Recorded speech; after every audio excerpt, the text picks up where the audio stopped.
Welcome to the Smoking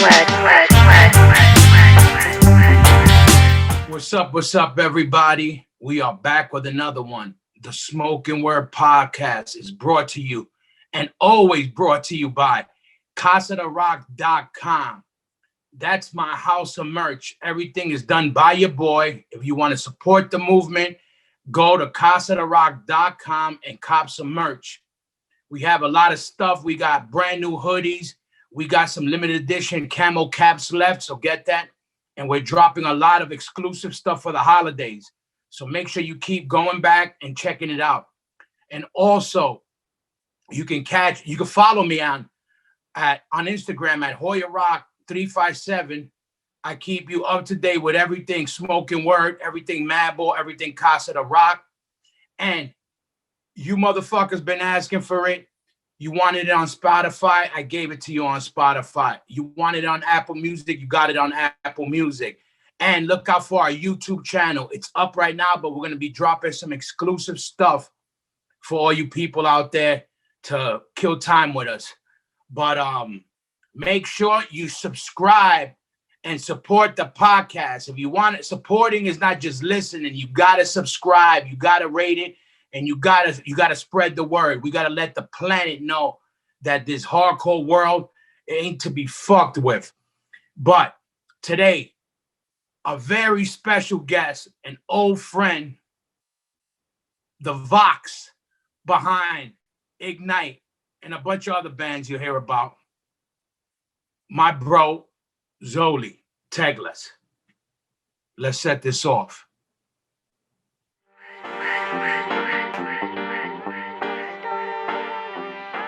By the way, sweet mustache you got there, looking really Hungarian now.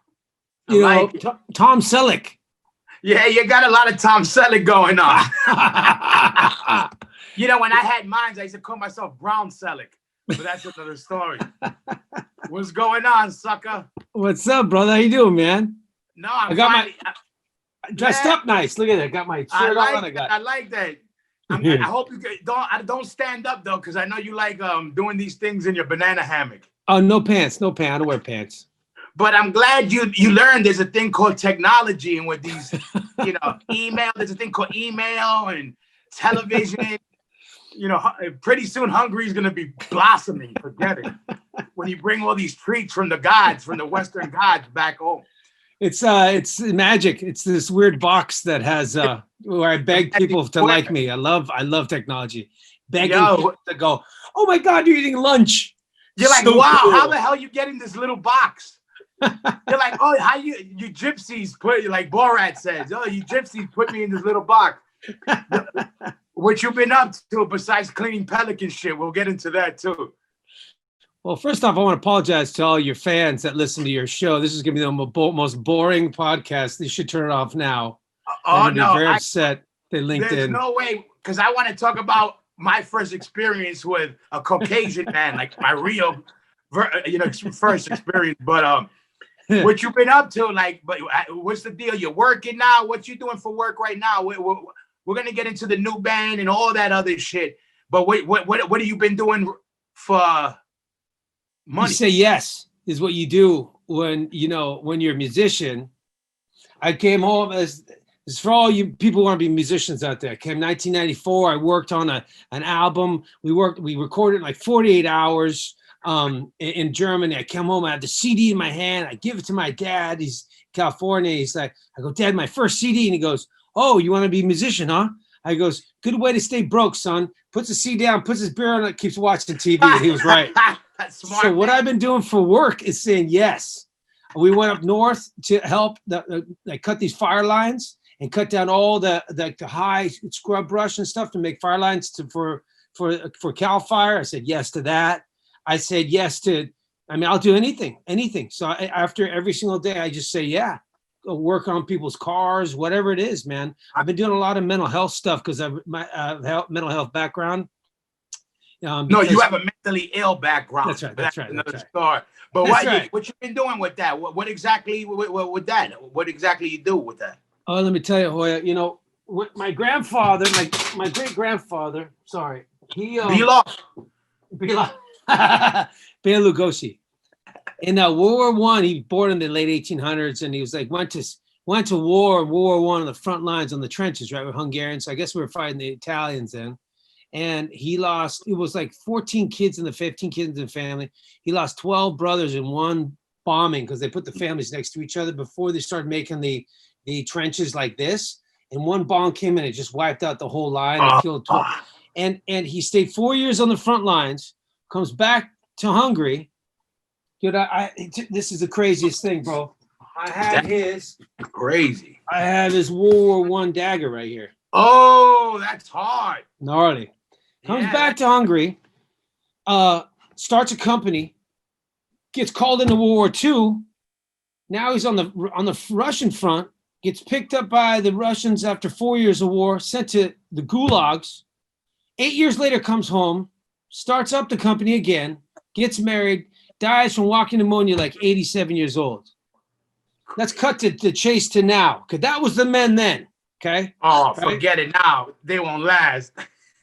No, it's like, people got called to go to war on the other side of America, right? Now people are getting called to their couch to watch Netflix, and everyone's having a fucking nervous breakdown. Dude, besides people getting hurt and not traveling and stuff and having more difficulties financially and everything, for me, COVID's been a blessing because it's slowed everything down, and I've gotten to focus on the important things.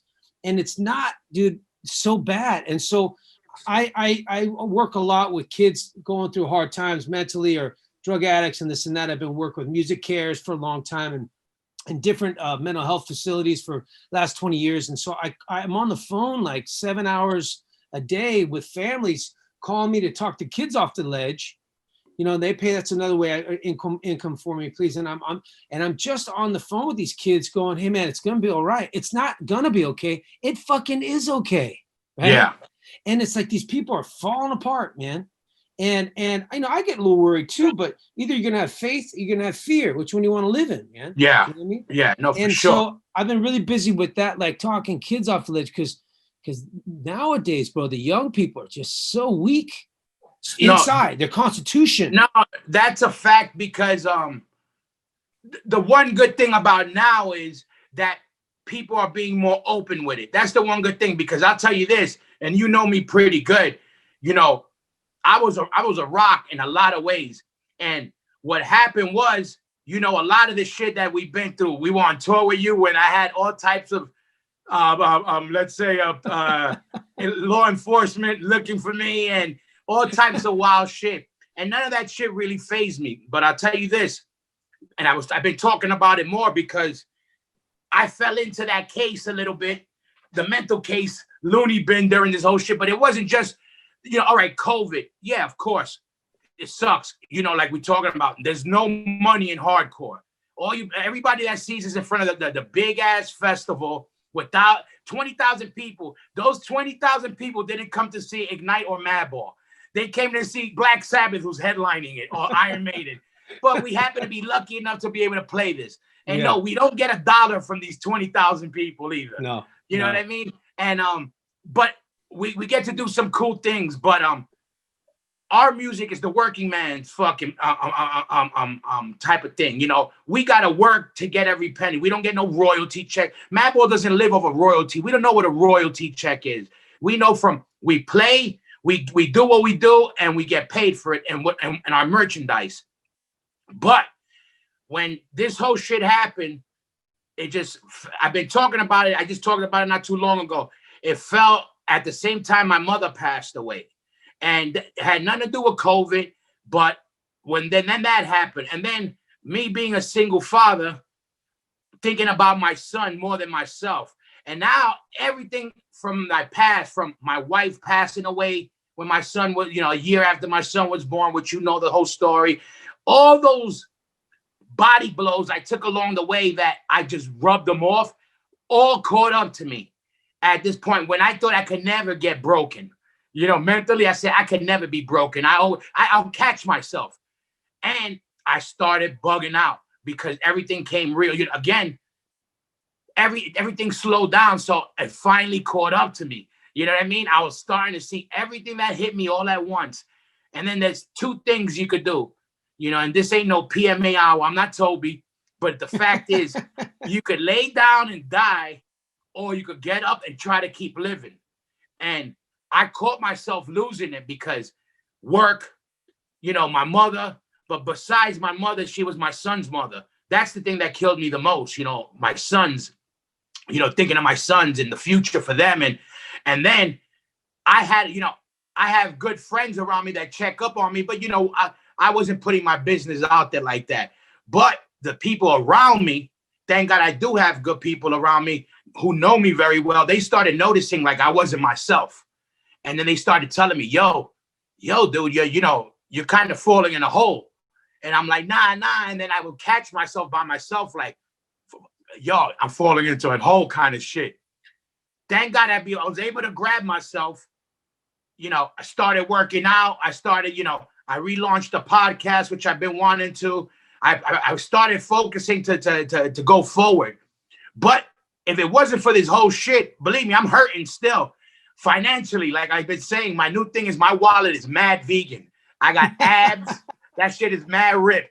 That shit was like Bazooka Joe's abs back in the day. Dude, yeah.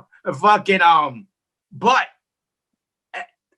during this COVID shit, the most fucked up shit in my life happened to me, losing my mom's.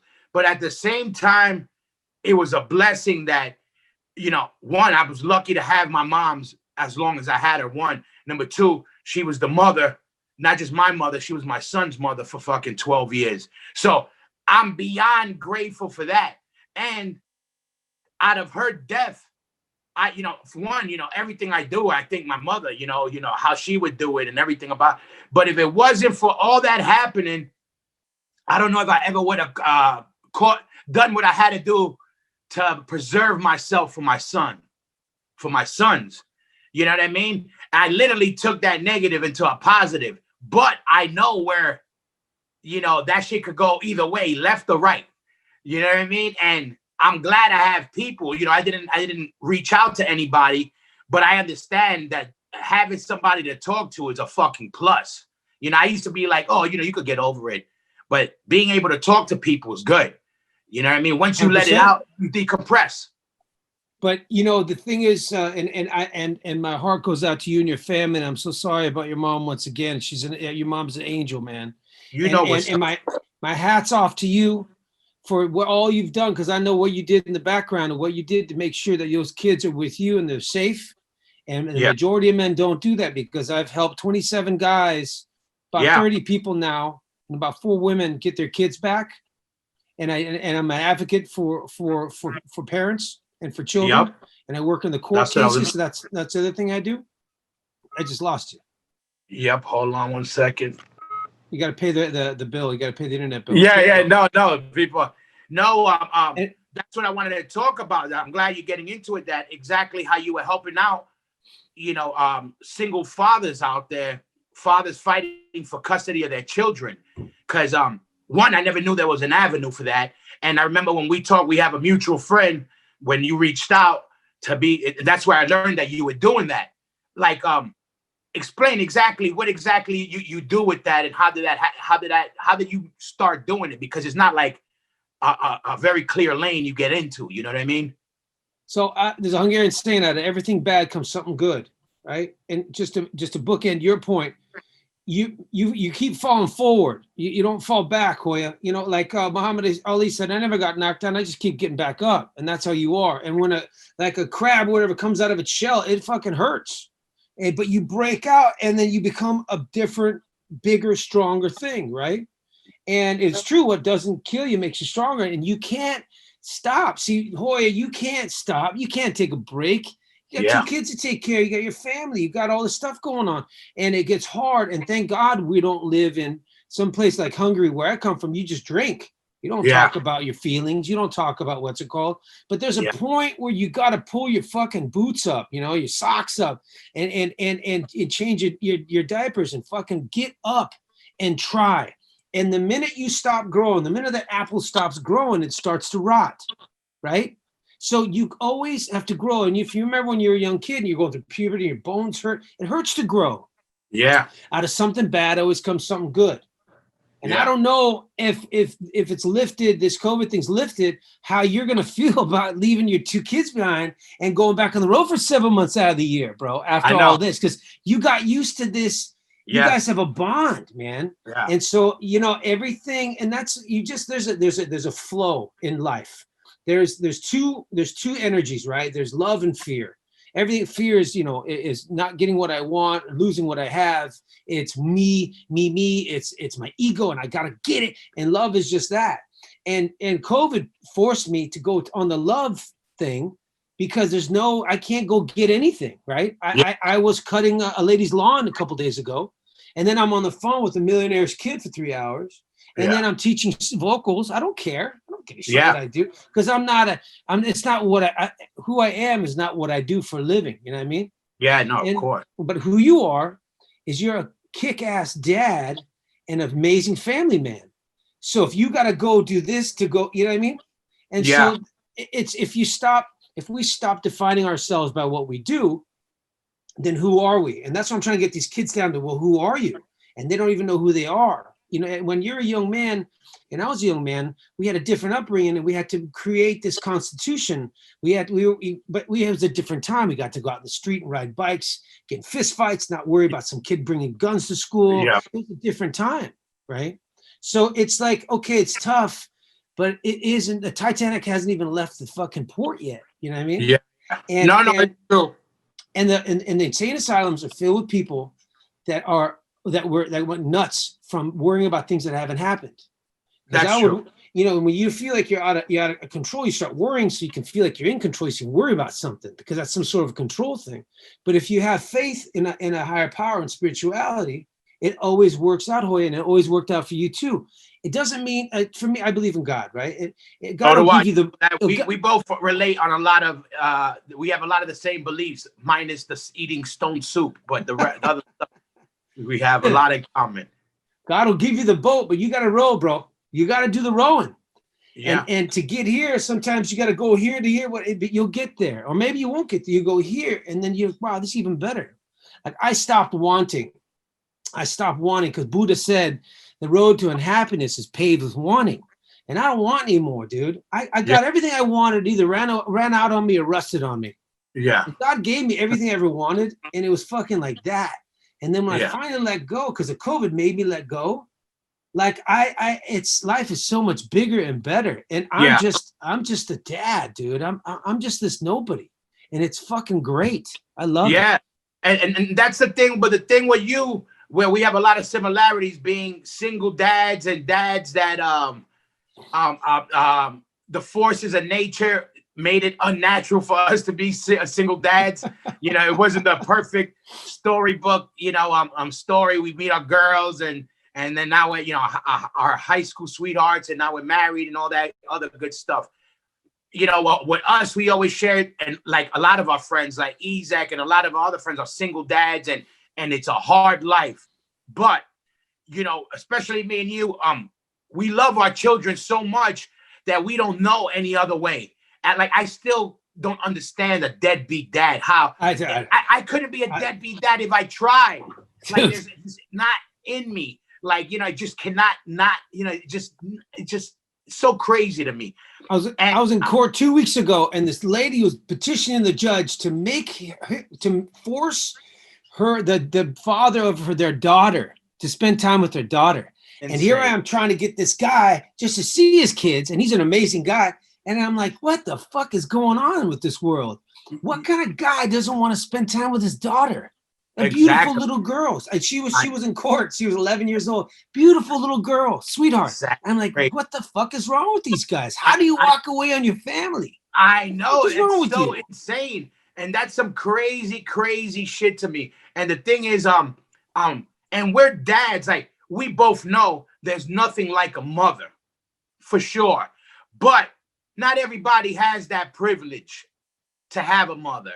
And not that we could replace our mother, but guys love their children just as much as a mother does.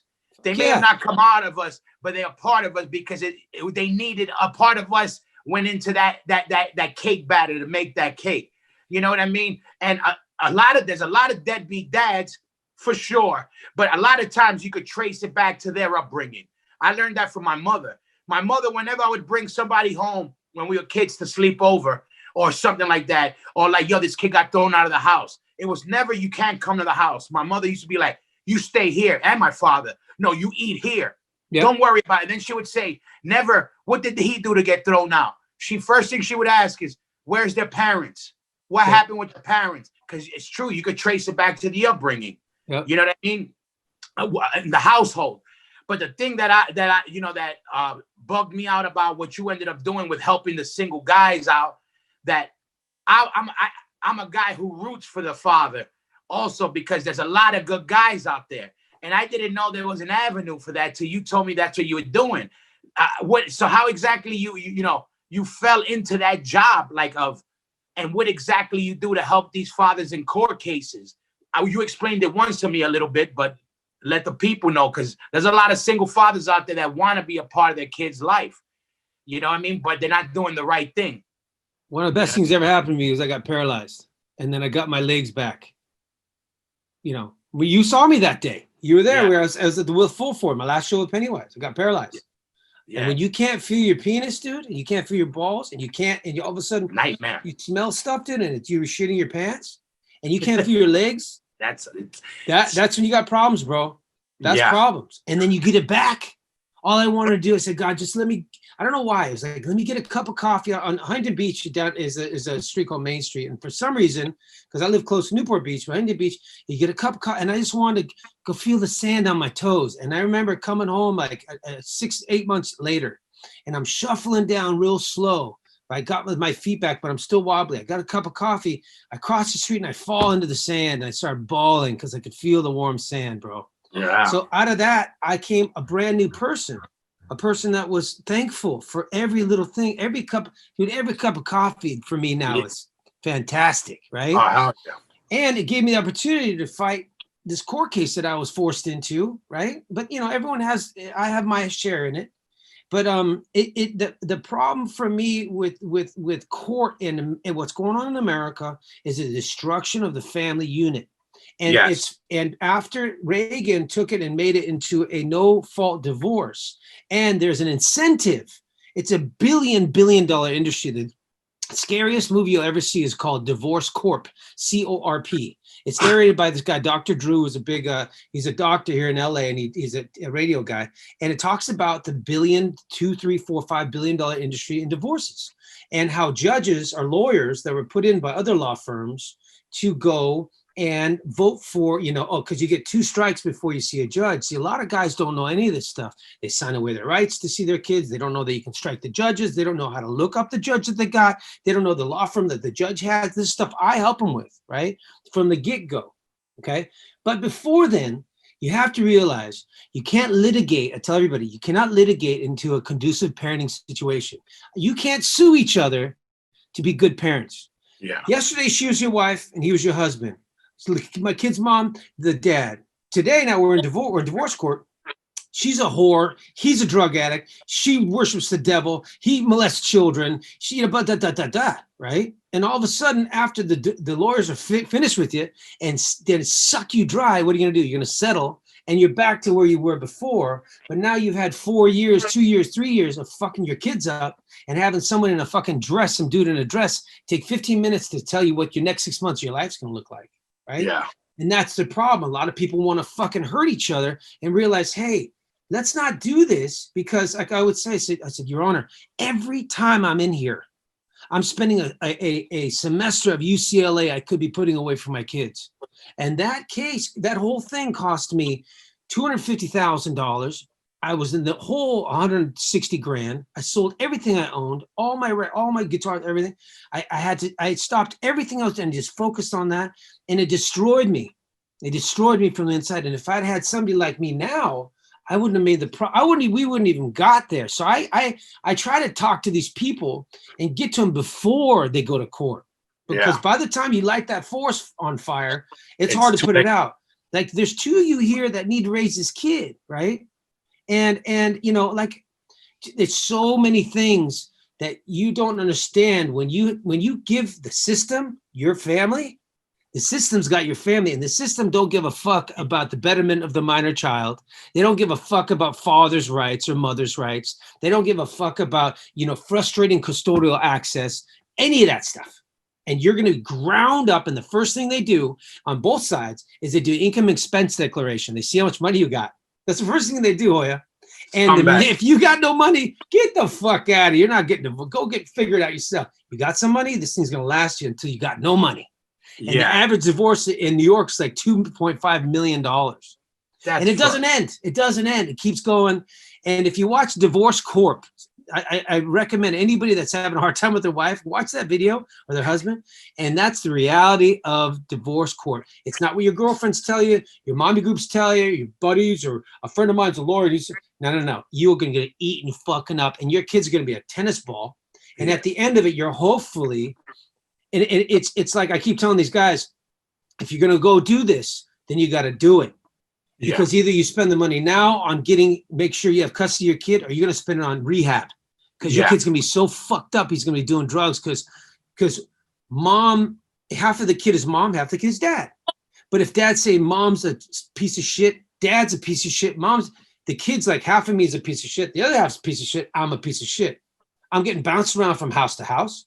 They have a new family, he's got a new family, and I have no place to stay. And I created all these problems for the family, and I've caused all this pain. I'm going to fucking do drugs. I'm going to kill myself. And it happens over and over and over again. So that's why it's horrible. The problem we have, the systematic problem we have in America, is because of the fucking divorce court situation.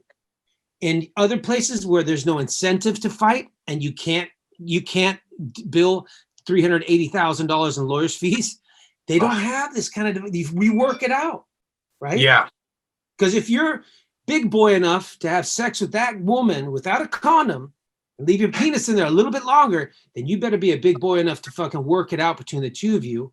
And if she's a bitch and you're a dick and she's a dick, you fucking figure it out. Because you send this shit to court, it's like you're sending your kids into battle for you. And it's just fucked up. I hate it. It's gross, but I'm needed. And so I got 2 guys right now, and I've helped 4 women so far, because there's a lot of scumbag dudes out there. A lot, exactly. The system is set up against the guy. Yes. And you have to have a mom in your life, and it's so important to have both those things in your life. The yin and yang, the feminine energy and the masculine energy, and on both sides. Right? You have to have that's the problem with America. And that's why I so look up to you don't have many Latino divorce cases. I've not really, because you know why? Because it's kind of shameful. You don't have hardly any Asians in there, because the parents come in and your dad will kick your fucking ass. Yes. Right? How I mean? Absolutely. You don't have any Indians. I've never helped an Indian guy. Your parents would beat the shit out of you. Yeah. Right? It's you know what it is? I say it all the time. It's the American, the new, not even, when I say, I don't even say, all the white people, old country white people have the same morals as South Americans, as Central Americans, as, that family value. America, which don't get me wrong, I love America more than anywhere in the world, on the planet. But the American thing is this: you're 18, throw the kid out of the house. You're fucking 65 years old, put them in an old folks' home. Fuck, dude. Insane. I want to be to the day I'm in a box. I want to be at arm's length to my children. Yeah, and your grandparents are going to teach your kids while you're going to work. They're going to teach your kids all the shit you can't teach them, and they're going to love them a different way. And I was raised by my grandma. And fuck it, I wouldn't give that up for the world. I lived there. And when my mom came to get me because I was a bad kid, they sent me to Hungary for like a year. And I said, what are they doing here? She's like, they're going to take you. I said, no, I'm not going back. I'm staying with grandma. She taught me everything. And what do they do in America? Get the fuck out of here when you're 18. Then why the fuck did you have these kids? Exactly. Oh, she's old. You can't put her in an old folks home. In Europe, the old folks home and the kindergartens are in the same building. Yeah. And then you send your kids and these old people raise your children while you're trying to work. Because these people my grandma taught me they know more about money. Old people know more about love, sex issues, facts. Everything, respect, everything than anything you can get on Google. The problem is people think that you can raise kids from fucking Google now. Yeah. People think that you can go on some fucking mommy daddy group and you got all the answers here and you don't need old people to fucking show you how to do it. So the biggest problem we have in America is our family dynamic. Yep, It's I fucking agree. shot. It is. It's disgusting. Horrible. And that's why. And that's the one thing I also realized, like, I always knew it, but that's the thing that why I became grateful enough that my oldest son is 12, that he was old enough to get that female, since his mom passed away. We don't remember his mom. He was a year old when his mom passed. That I had my mother, and that's the shit I shared with him. I would tell him, look how lucky we are. Your grandmother was my mother, and we both share the same mother. How crazy is that? Like, trying to make it on a positive thing. And I'm glad that he was able to get that woman around, because we're a bunch of guys here. You know how guys are. We show love in a different way, and you need the mother to come scoop you up and then talk to you about certain things that the guys aren't good at talking at, and also learning how to be like, that's why we would cry in front of our grandmothers and our mothers easier than we would our fathers, because our fathers would get mad at us. The women will be like, oh, come over here, and we get the comfort. And I always knew, because I'm a mama's boy, I was like, man, that's the thing with my son, that I was always like, man, I'm glad he was able to get at least 12 years of that, because to not have none of that at all, you need that in your build. You know what I mean? You need to have some of that. And it's very important. Not everybody, you don't just need a mother to make a good kid, but a father and a mother is very important in the household. Like you said, the yin and yang, and they complement each other. And what to do, what not to do. If you're a boy and you see similarities, or however you feel as a human, you look at your mother, your father, and you're like, I relate to that. Oh, and then you could kind of put the pieces together in your head. But it's not easy, Hoya. It's not easy. It's not easy. Yeah. It wasn't easy that your parents stayed together for so long. It wasn't easy for your mom or your dad to stay together. Yeah. But they stayed together. They made a decision to stay together. My parents were married for 48 something years. He's like, my dad's like, I've married the same woman for 40 something years. So you know how hard that is? I'm like, dude, that's why I can't believe you could do that, Dad. But your parents did it to give you that stability so that you could do that for your children. And I remember, and I don't know, we'll talk too much about it, but when you were going through what you're going through over in Europe, and to how your children are with you right now, Hoya, that's a real tough guy. See, the tough guy isn't the guy who's going to beat up some. The tough guy is the guy who goes to work to a job he can't stand, comes home to a wife that really, whatever, but he's got these kids, and he puts down the money on Friday nights, and he doesn't fucking drink and beat the shit out of his kids, and he gets up to work the next day and goes again to the next day and puts his head on a guilt-free pillow. That's a tough guy who puts their family first. That's a tough guy in my book. And fucking what you did for your family, dude, that's there's no fucking, you can put all the biker gangs in the world together. It's not as tough as what you did. Yeah, for me, I just, there was no other option. There's no way while I'm alive, anybody's gonna take my kid from me. That's not fucking happening. They say never. I say never to that. Yeah. You're gonna have to murder me. Not in this lifetime, in the next lifetime, and the lifetime after that, to maybe have a chance that I don't fucking get you. Because nobody's gonna take that's the one thing. You could get at me trying to get at my kid, but you're gonna have to really kill me 100 times. Because I will grab you in the afterlife, and I will fucking stab you with a fucking pencil till you fucking leak every single bit of blood in your body out. Nobody but I mean, I don't know anyway. It's not even how that is. We don't even think about it. It's just what it is. My brain, the minute he came out, my brain thought of my children, my kids. That's what it was. I never cared about anything else. I had to make sure, he got to be raised right. They got to be raised. They got to be, they need clothes. Make sure I'm doing all the right things for them. And then when all this shit happened, that's why I started training hard and doing all that. I said, reality is reality. I go, now he really don't have a mother, my oldest son. I said, I'm the only guy he has. And I got to make sure I'm there as long as I could. As long as I got the choice to do it, I got to be on this earth as long as possible. And I said, it ain't even a choice. It's what I gotta do because I want to see my son graduate. I want to see my sons marry somebody. I want to see my sons have children. I want to see them. I want to see them to where I don't got to worry about them no more. That's why I want to make it to that point. When I make it to that point, then I can feel like, you know what, I did all right. But even then, I already programming my oldest son to keep a little room in the attic for me with a crazy grandfather. Because again, like, as long as I'm alive, I want to be at arm's reach of my children, and I'm good. You know what I mean? It's like you said, everything else is bullshit, which it is. It is. It's all bullshit. You know, and it's like it's crazy, but especially now being doing the jobs we did, like what you said something earlier was kind of true. Like doing the jobs we do, we're away a lot. But the one thing that I do know for a fact, being in a band, as much as we are away a lot, we're also home. When we're home, our children have us all day. We could drop them off at school and pick them up and not just be miserable. You know, our families, that by the time they got home, they cooked for us. They barely talked to us because they were tired from working all day. They had to cook, and then it's time for them to go to sleep. So as much as we had them, we didn't have all their attention because they had to do a lot more because of their lifestyle to make things happen. What we do is very, very hard. But I also see the pluses where, again, we could drop them off at school and we're the same parents picking them up after school. We're the guys that could go in the middle of the day if they forgot their lunch and daddy got it. Then we could be the guys that say, yo, you know what? You're not going to go to school today. Let's go to the beach. You know, shit our parents never got to do with us. You know, so there's a pros and cons.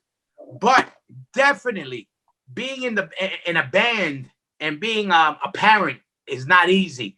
And this COVID shit, like what you said earlier, I do think about, man, when I do go on the road now, it's going to definitely be different. Like we got so used to doing this and we just went through some very hard shit together. Now we got to get separated to get back to normal life, which got me thinking also like, man, what the fuck? Yeah, because you used to be like, okay, mom, you got the kids, I'm gonna go, yes. You know what I mean? And now, and mom's not, you know, and it's like, fuck, man, I gotta leave these kids for 6-7 months. But you know, like just to end it, was just if you're going through shit and you love your kids, work it out. If you have to go to court, work it out and hit me up. Anybody, I do it for fun and for free. I'm not a lawyer. I can't give you any legal advice, but I just share my experience, strength, and hope with people. And I do the things that the lawyers don't do, which is pick up the phone at 3 a.m. But my personal lawyer, the reason why we won everything after so long of losing was because he's old school. He's like, God sent him to me. The guy was just a fucking angel, and everything's cool now. Everything's cool. My kids don't know anything, but everything's cool. So that's the main thing. It's the main thing, bro. But you know, like my brother, he got all the brains in the family. He's a pathogen specialist for viral pathogens. He mostly works on tick pathogens, but he's a part of the CDC for the Pacific Northwest. And he was telling me about these viral shedding, you know, that's going on right now. You know, the Chinese are getting there's a vaccine for COVID, right? And they're lining up by the thousands right now in China. You're going to mix, whenever you get a vaccine, there's a percentage of viral shedding that comes from it. That's why when you get these measles outbreaks, it's because you get the measles shot before school and some kids get the measles from it, just like the flu shot. The reason why the flu season comes in is because of fucking flu shot. Everyone gets the flu shot, gives it to each other, and all of a sudden, whatever. So you got this viral shedding from the vaccine that they're doing right now in China. You got the flu that's going to be coming this winter, and you got this new H1N1 that's going on over there because they haven't shut down these disgusting wet markets where somebody goes in right next to a baby koala bear, is a wolf, is a kangaroo, is a fucking, you know, warthog, and they're all sliced and killed together, living in these cages, super sick, people living with the animals, back and blah, blah, blah, and it makes this crazy viral load, and all of a sudden that's coming this winter. So if any musician thinks that they're going to go on tour in 21, they can think again. Everything's getting fucking shut down hard. It's going to be the dark ages this winter, right? It's going to be fucking gnarly. Then there is no insurance companies that's going to insure these festivals. Who the fuck is going to insure a festival for acts of God? Used to be like lightning strikes or whatever. Right, yeah. But now it's like these insurance companies like, I can't insure this fucking festival. And you can't have a festival in Germany, like bigger places, without insurance for if something happens. And they're going to be like, yeah, you can get shut down like that if there's a COVID outbreak. So the insurance, the bus companies are getting fucking destroyed because everything was, they were so good for so long. They put it on the credit card, bought more buses. They're all shutting down, right? The backline companies are shutting down. Everything's going to get shut down around the music industry as well. 2021, there's not going to be music. 2022, if this new COVID doesn't come into a new form, right? Because of the way it's overpopulation, the way that they don't fucking deal with the actual thing that started it, is these fucking wet markets that they have, these disgusting places all over the world where they just slice and dice all these animals and mix up their entrails and the blood and all their fucking viruses and everything. And you're going to keep getting these because at the top of the food chain, you're going to have the bottom, which is microbes and viruses, start eating. There's too many human beings. The only person ever talked about it was Bernie Sanders. We're overpopulation, right? And so 2021, you know how festival used to be Thursday night Limp Bizkit. Friday night, Korn. Saturday night, what's his name? Judas Priest. Sunday, Motorhead. That's what it always was, right? Yeah. And then these smaller bands or whatever. Now it's going to be Metallica Thursday night with Foo Fighters and Led Zeppelin. And the smallest bands are going to be like, Tool, Alice Cooper. So bands that already have some pull aren't going to, and new bands aren't going to get shit in 2022. So I think we're going to have to really, as musicians, really sit back and go, okay, we know plan B had to come. But right now we're going to be forced into it. There's not going to be any music, bro. And another thing is everyone's devastated and these festivals are very expensive. So how are you going to pay for the ticket? And am I going to go a month from now into the whiskey and go and stand this close to 600 people and watch a band play? So a friend of mine, he's the drummer of Maroon 5, and I called him because I'm like, dude, he's the music industry, right? He's like those bands. They sell out these fucking giant stadiums, and he goes, dude, we are fucked because we have to make 30,000 seaters a night to make any money because we have a fucking giant show coming, and we can't play in front of 1,000, 2,000 people. We won't make any money. And he's like, who's going to let 30,000 people scream and push all their lung juice out on each other and sweat and spit and scream and blah, blah, blah.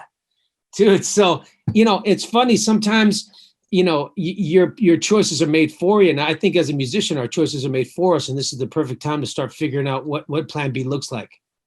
Yeah, that's everything you just said is horrible, by the way. Everything you just said just sucks. Because I hope you're so wrong. No, dude. Pass with other things. Yeah, but it's horrible. I mean, a lot of it makes sense, but yeah, it's fucking horrible and it's scary. I never know when the date is with what. I definitely know that it ain't as soon as some people would hope. Whenever we could get back into I do think we'll get back into the motion of things, but I could see it being problematic in the ways where even for the bigger bands that let's say they're going to have to scale down, they're going to get first priorities over those venues when it is ready. And that's going to push the smaller bands even to garages.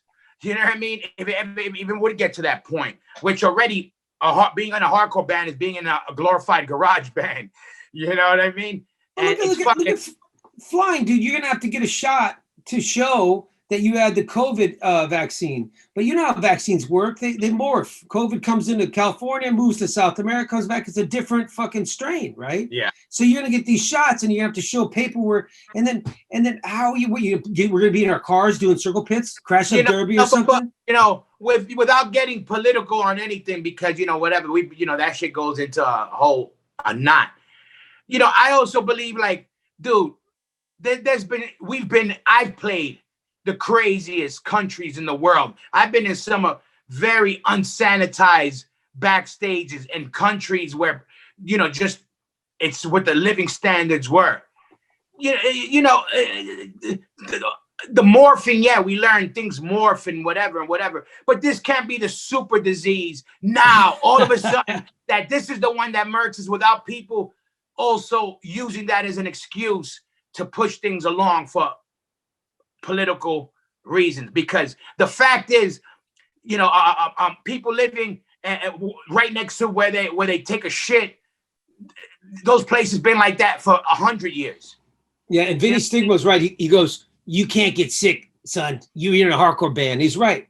My immune system was so fucking strong. I never get sick, bro. And you don't either, because we played in 1994.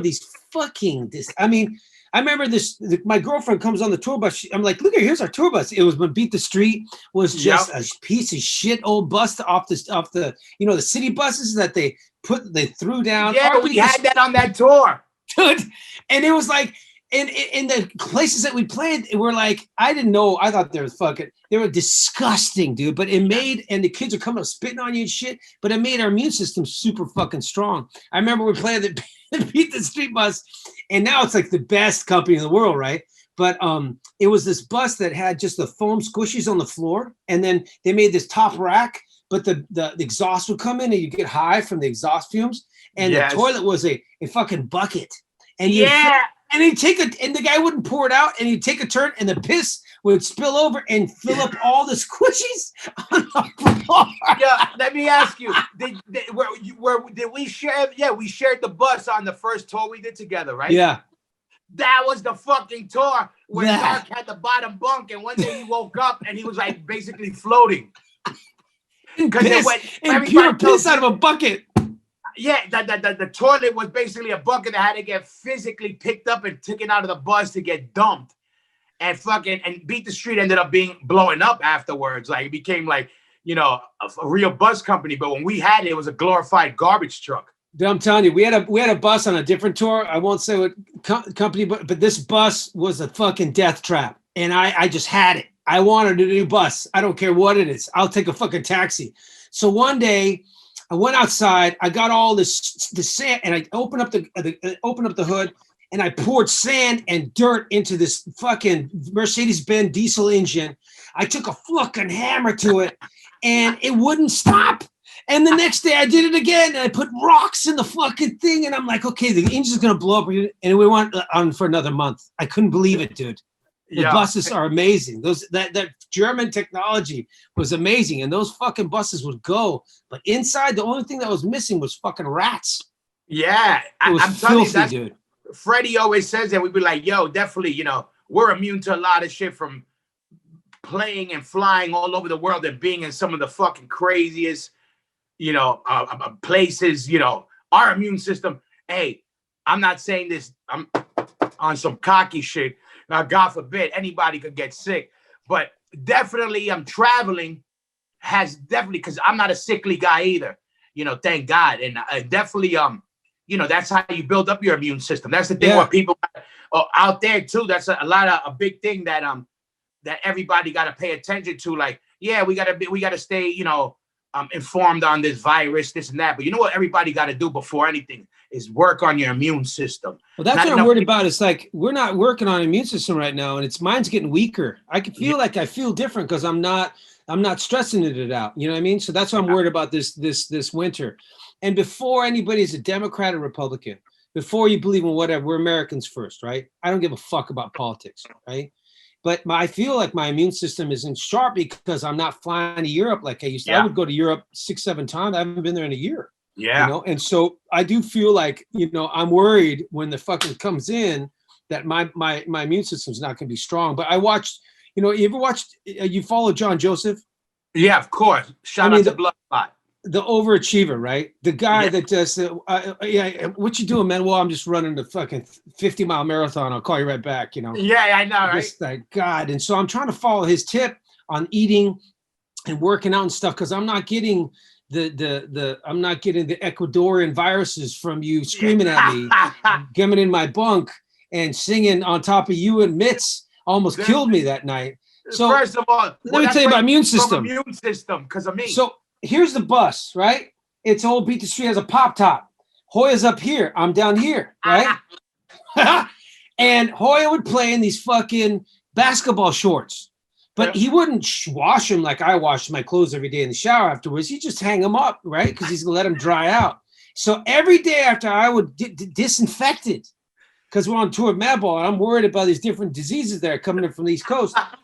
In the dark, I'd get a mouth full of Hoya's crotch pants sweaty listen. ball across my face every fucking night. I'm like, God damn it, this guy's leaving his shit because I wouldn't see it. So every night, A your car fucking wash. balls are on my face. Listen, that was the vaccine. Why you think you haven't got sick? That's the vaccine right there. I tried That's to, funny. you're like, in the OC, what we used to call it back then. Yeah, you're like life in the OC. I don't Those know hard where streets at Newport Beach, dude. Mean streets in Newport Beach. You get a sunburn. Listen, and then that's what I'm saying. So what year was that when we did our first? That was 96? 95. 95. Oh, it was on the 95 tour. That was the first. Because I remember that was like, yeah, the first tour was with the Bruisers. Yeah, that was like our second full. We did Bruisers tour. Then we did a short tour with, I think, Kickback. Yeah, you were the next. Ignite was the next tour we did, like long tour, sharing a bus and being with somebody. It was Ignite, Madball, and Agnostic Front, and we go to Toulouse, southern France. This place called the Bikini Club, and we show up just disgusting pigs. And there's like a kind of topless supermodels laying out by this pool, and this palm trees, and this like sand and palm trees and shit.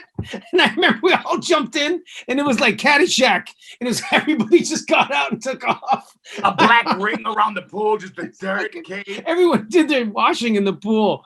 It was so funny, man. So, you know what? I remember. I always talk about it. So when we first got on that tour, we were like, oh man, obviously we heard of the band and we're like, oh, everybody's blonde, or uniform choice. These dudes got to be straight edge guys, and I had some love for uniform choice, but I was like, oh, how's this gonna be? And I remember being like one of the first two shows we're outside, and at that time I was at the most meathead, even with the hardcore I was into.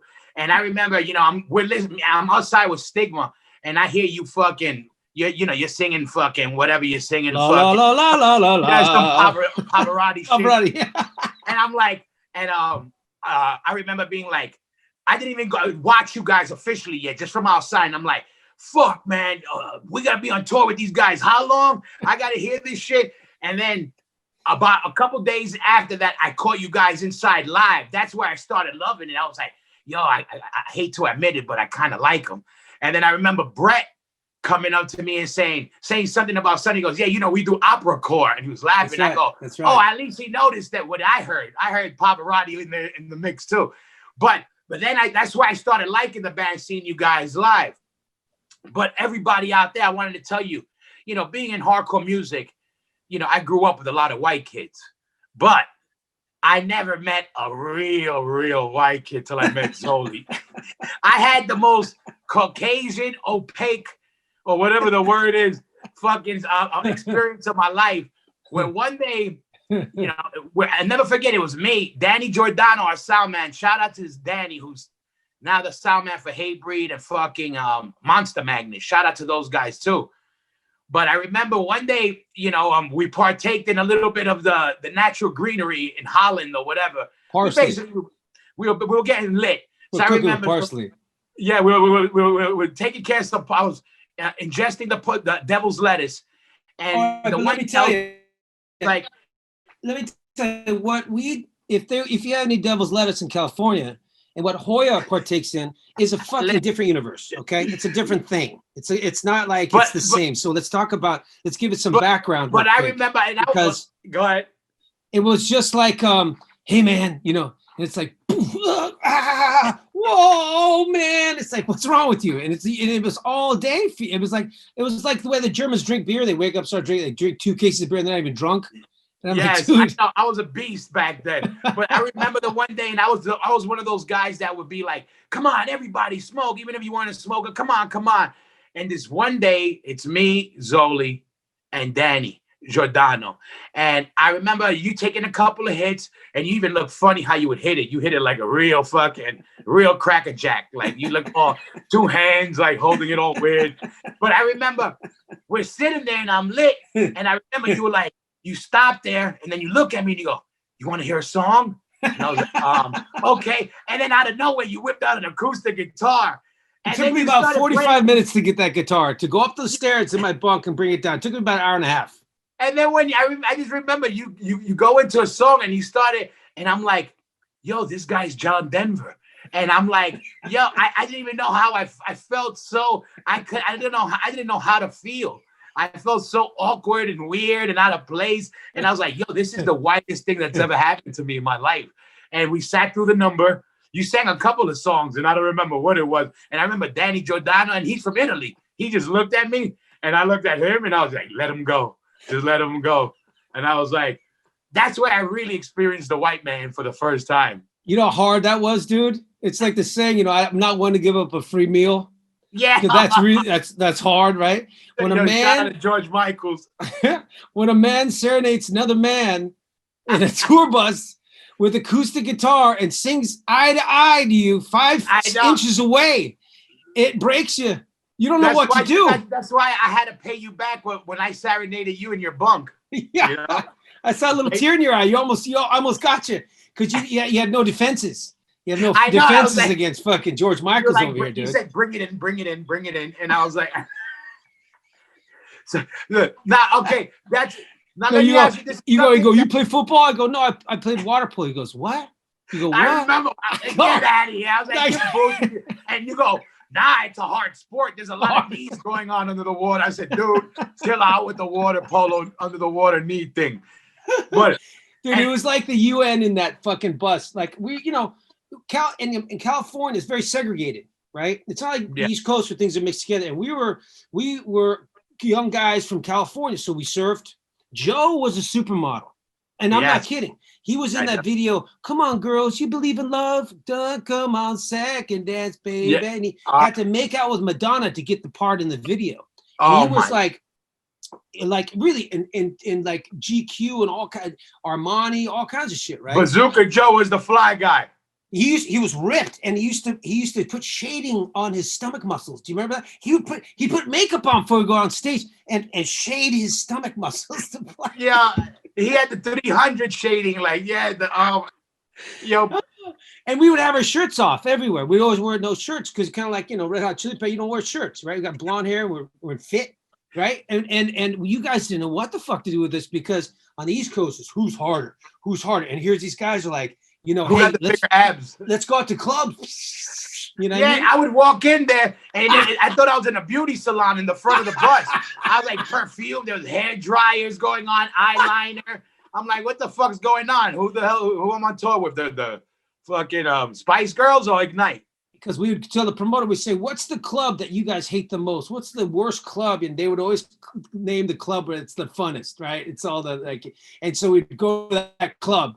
We'd go to that club and hang out all night. Because when we were young, it was crazy. We would work out in the morning. We'd wake up. No, we'd come to. We wouldn't wake up. We'd come to.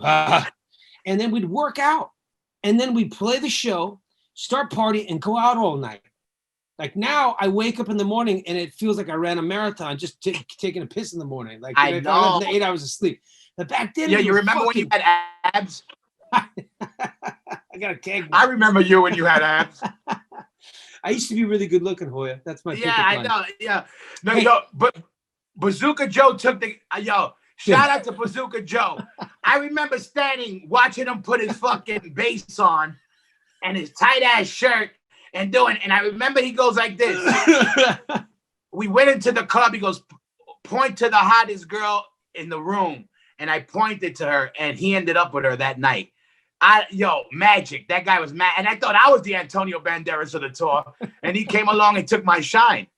And we almost complimented each other because there's nothing. We were so fucking weird to you guys. There was no what's up? Who's tougher? It wasn't anything about toughness. It was just about having fun. Yeah, you guys. I remember you guys tried to dye my hair, bleach my hair blonde one time. And I was like, I'll look like a silverback gorilla if I had blonde hair. You fucking crazy. Have a picture of us with all our hair bleached. Yeah, I remember you guys are just trying to armbar me into fucking platinum blondness. And it was interesting because we were like there's a TV show called Sanford and Sons, and this is the problem with America nowadays. Everyone's so fucking sensitive.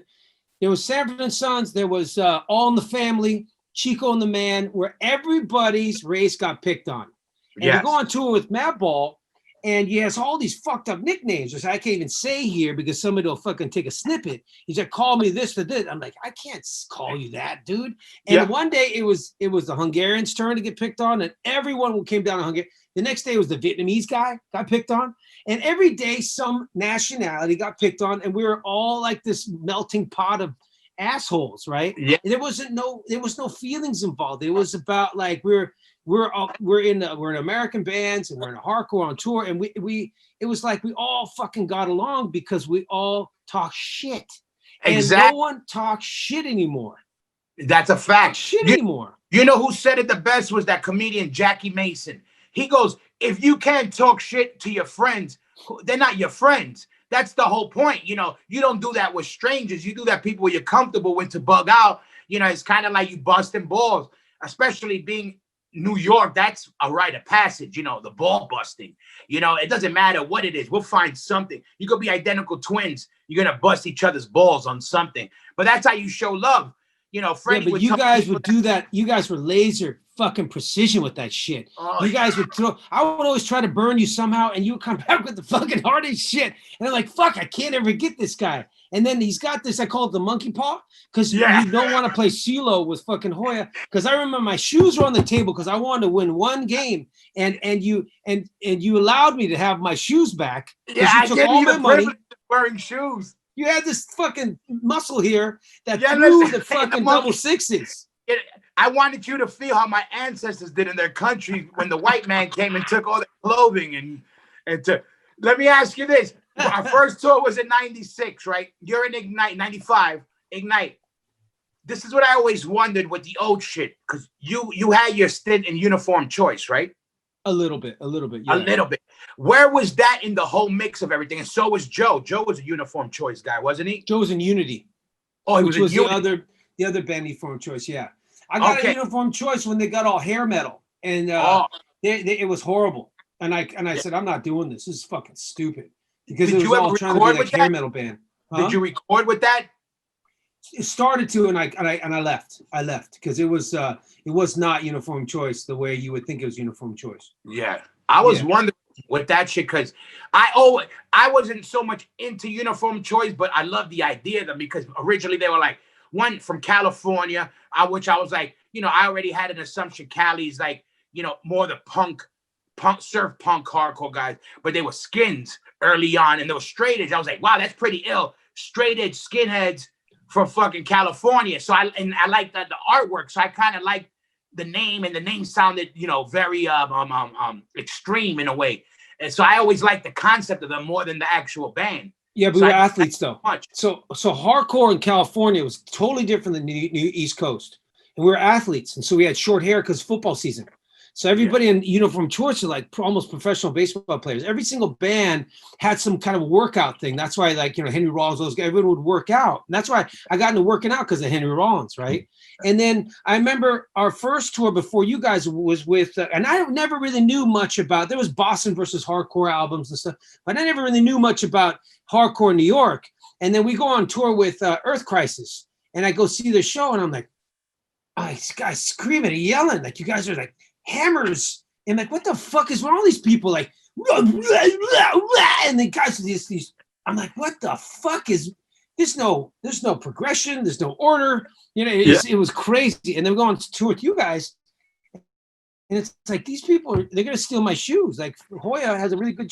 You guys should talk about your shoe collection. And it's like it was such a different dynamic from West Coast to East Coast. And the reason why we called it Ignite was because we just played music that wasn't being played anymore.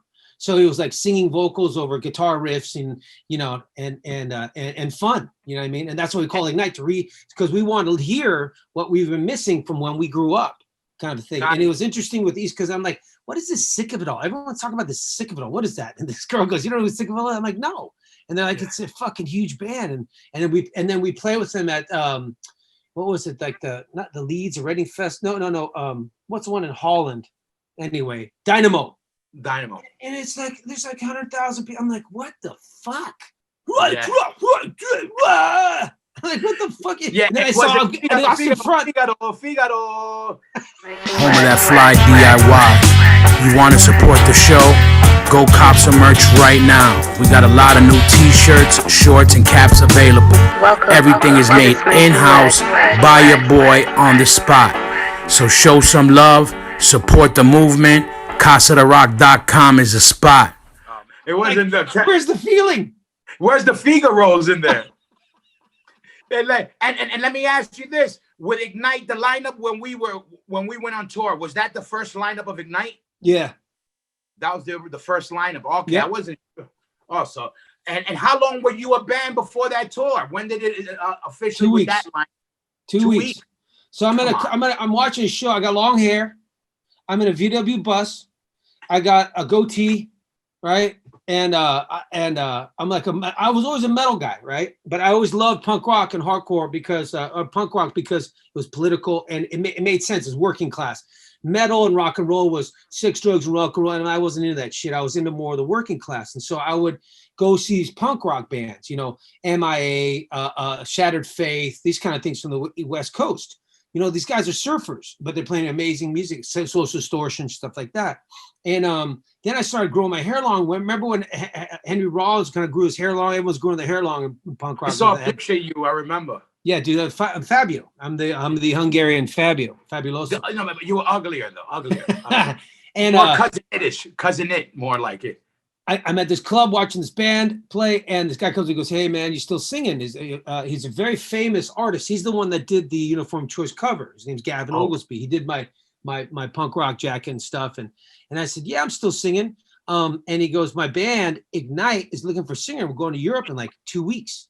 I go, "Well, come by and drop off a tape." So I'm washing my VW bus. He comes over. I put the tape in, and it is awful. It is dog shit. And I'm like, what is this crap? He's like, "Just try out, please, tomorrow." So I wrote him a song because I didn't like any other song. So I wrote them a song. I wrote the song Aggression. And I came in, and 15 minutes into it, they put their guitar stuff down. They're like, "We're going to Europe." I'm like, "What do you mean?" He's like, "Yeah, you're the singer." I'm like, "Okay," but Joe wasn't there because Joe was modeling in Japan. Brett was the total dick. He wouldn't even say hello to me because I had long hair and that dog in the freaking. That's why I love him so much. Fucking assholes. That band. No one was. I love Brett. And he's like, "Yeah, we got a singer. His name's Zoltan." And Joe's like, "Huh? What is he, a magician?" He's like, "No, he's got long hair." And Joe's like, "You got to cut his fucking hair off." So I had to get my hair cut off. And the first tour, I got short hair, but I still have the goatee. And we opened for Slapshot. We did like 58 shows in 62 days. There was 19 days in a row we didn't shower. It was in one of those beat the street buses, but Slapshot was pulling 1,000 people a night. And we said, "Listen, let's fucking beat these guys every night in merch. Let's fucking like while they're on stage, let's work out. Like let's fuck with them. Let's take our shirts off," because they hated it and they were Boston hardcore, right? Yeah. And I just had a run in with Choke again, and he's still as grumpy as always. And so we fucking kicked their ass every night, and we beat them on merch every night. And the next tour we headlined. It was because of Slapshot. And I remember there was a lineup. It was like Slapshot, Ignite, The Offspring, and I think No Doubt or something like that. Crazy. It was crazy. Yeah. And so that's how we got our chance, you know, and we took it, we ran with it. And that's when we were young. We fucking worked hard. We made an album after an album. But the cool thing about back then, and what's really missing now, and the reason why we're family friends is because there was no internet. Okay. Yeah. We had to sit backstage in the shithole, not even a club, some place where they made this mush pasta that was overcooked. Punk rock stew. Just fucking. And we would be bored out of our minds, and we had to talk to one another. And then all of a sudden, Toby from H2O shows up, and he's doing stuff that, we're surfers, right? And you guys are fucking animals, like full on fucking wild beasts. And it was just fucking, and we became friends. And we talked, and I remember the minute internet came in, all of a sudden you go backstage, it's just this. And I never got to meet any of the new bands. We never got to fucking hang. We never got to become friends. And and that's the sad thing, that internet came in, and now everyone's fucking texting, and they would text each other, and it drove me nuts. Like motherfuckers talk to one another. Yeah, and that's when everything started kind of ruining, because it wasn't a unit. It wasn't a fucking, it became very segregated, and then it just kind of forced to mingle with each other. That's where you learn where you end up liking people. Because I didn't like you in the beginning. You know, a lot of people don't you like still you. don't. You know, A lot of like people you. don't like me. Yeah. Yeah. Get in line. Get in line, dude. I'm fucking one of the most hated dudes. I don't even know why. I'm a nice guy. I love it. Maybe because the mustache, it looks like it's getting smaller and smaller, more to the front. They're giving some other people flashback. But you're in Ignite, which Ignite ends up fucking killing it. The one record but again, one of those bands that what I loved about Ignite, like kind of a thing from, you know, working hard, being consistent, where we still have, we had, what do you call it? Success records, a couple records down the line, which is hard to do for a lot of bands. Usually it goes down. But we were bands that kept up to date with stuff. And we both our bands, especially with Europe, which is our second home for both of us, you know, we definitely, and help us, what do you call it? Maintain and stay sharp, our sword sharp. But Ignite breaks up, or whatever happens, everybody disses you, everybody leaves you, or whatever the story is. I like my version. That you're in the airport with your little bag, your satchel, with the little polka dot set, and nobody shows up. But all right, Ignite is what's the band? What was Pennywise right after that? Oh, the Misfits was first. Misfits, and then all of a sudden I got a chance to do this musical for the Who called Quadrophenia. So I'm in Ignite the Misfits. Cats. Somebody told me it was Cats, but okay. It was Cats. I was the Calico. I was Mr. Pickles. Very sassy. So you did a play right before the Misfits. So what was the thing after Ignite? So the guy comes to me and goes, I got a musical. I say, go fuck yourself. I'm not doing a fucking musical. What am I in fucking Disney? I'm singing the fucking Misfits. I'm gonna do a musical. It's like for the Who. I'm like, I don't give a shit. And then you go to the tryouts. And it's the tryouts for all the, you know, the dancers and all the, and then they give me the taste. So I'm going to make. I'm like, shit, this could work. So like an idiot, I'm doing Misfits, flying back to do these shows for the Who, because Pete Townsend and the singer were suing each other at the time, but they were both in the audience at every show, sold out, dude. It was. If you want to fucking make some money and have an easy life, do like real musicals. They're like, oh my God, we have to do 2 shows today. I'm like, oh, like we play 3 shows in a row sometimes. I got to sing 4 songs. Oh shit. And I'm getting like, you know, at that time, like 3,000 a show. Like, go fuck yourself. Amazing. So it was super easy. And then I'm flying back to do Ignite and doing the Misfits stuff. It was too much. And that's why all of it kind of fell apart at that time. All right. So when you were doing the Misfits, you were still doing Ignite also? Yeah, dude. I was, because I didn't want, we just came out with a brand new album. I didn't know. I always felt like it was after Ignite. No. You know, like you left it for a minute, or it broke up for a minute. Well, yeah, it kind of makes sense because it wasn't really. You know, we got a brand new album out. These guys got to run. Nobody's going to be able to sing like me in a split second. You know, right now they're looking for a new guy. I hope they find a fucking spot on singer, and I hope they get some metal guy that's a really good singer, right? And I hope they can nail it. And at that time, I'm like, fuck, I don't want to bail on these dudes. But here's a chance to sing for the Misfits, bro. And that's like a whole different thing. They're pulling in at that time $30,000 a night in merch. We would have 1,500 people fucking, I mean, it was insane. I'm the singer and I'm working out every day. I was huge. I was 210 pounds of solid muscle. I had, you know, devil lock. And people were like, dude, you suck because you're fucking lip syncing. I'm like, you think these fucking guys can play the click track? No, I'm singing it. I studied Danzig. I was fucking mean on stage like he was. I tried to be Danzig because that's what these people want to see. Yeah. That's, you know, Michael Graves shit. Let me ask you. No, but when how did you get that gig? Did you try out for it? Did they specifically? No. They came Ignite at you. How they came up? Ignite opened for the Misfits. We got a Misfits tour. We're signed. We're getting signed to a major label at that time called TVT Records. I'm working in Beverly Hills as a waiter. The label comes out to have us look over the contract. They come to my restaurant, and while I'm serving them their bolognese and their salads, I sign the contract. That's amazing. I'm a waiter. Yeah, dude. It was called Piazza Rodeo. It's right on Beverly Hills. And on 90210, there's a quick picture of it. It's very famous. There's a really good vegan bolognese there. Anyway, so we go on tour. And our first tour is opening for the Misfits because now we have a booking agent. We have a fucking major label and all this stuff. And Michael Graves didn't want to fucking sound check. And I'm like, dude, I know every single fucking song. Plus, I can do it good. So I went up there and sound checked every day with those guys because they were like my dudes. They were like, we work out, we eat like fucking men. They were the nicest, to this day, the nicest band you'll ever meet. They would give all the opening bands all their food. They would always help everybody. If you know Jerry, you ever meet Jerry? He's the nicest guy you've ever met. And he's a giver. He just gives, bro. We had an opening band with us when we were touring Guy Smiley, and they weren't getting any love at all from the promoters. And Jerry would just unload our backstage room into their bus. So he's just that kind of guy. So we became super good friends. And I get a call 2 weeks after the tour's over. Hey, Zoli, Mike's not going to do this. You come. And I flew back. I learned I think I learned 25 songs in 2 weeks. But my problem is my brain's not that good. And I got really bad ADHD. And so I put all the lyrics on the fucking stage.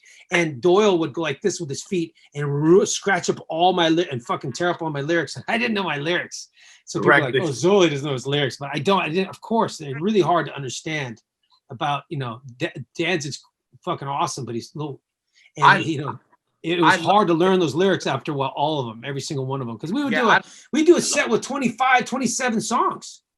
Yeah, I love the Misfits too. Like I grew up awesome. with that. My brother was a big fan.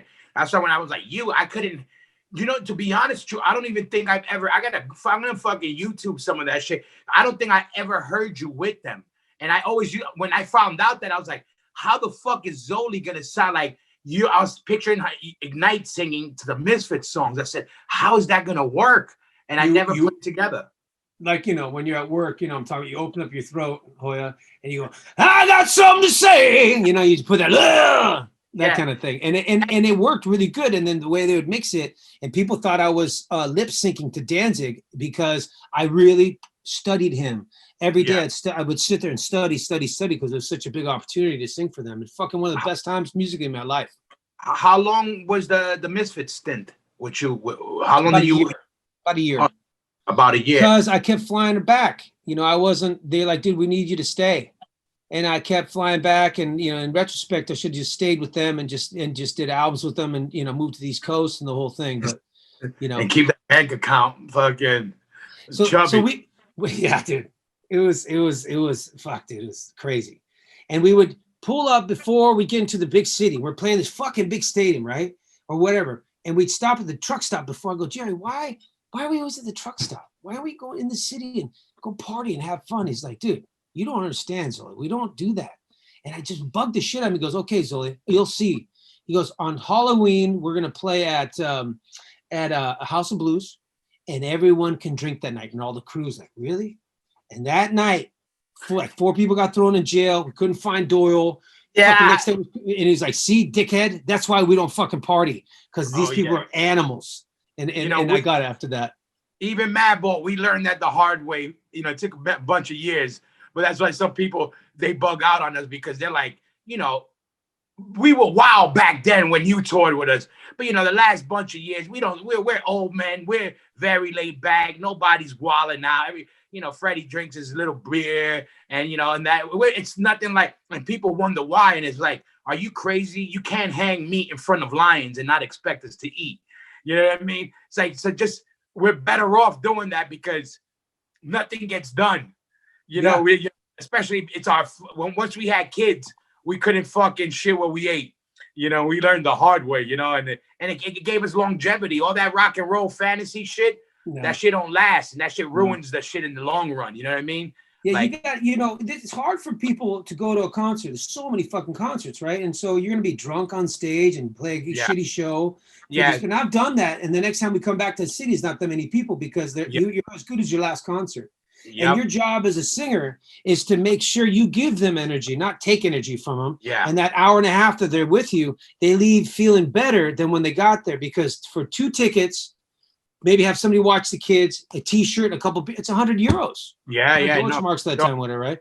And that ain't fucking hard. It's hard to put away €100. Absolutely. Now I'm gonna go and see the fucking singer Ignite drunk like a dick. Like, it's not my job. My job is to do the best I can. And I've played a lot of shows drunk, and I thought it was great. And everyone's like, dude, you suck today. I've seen a bunch of those.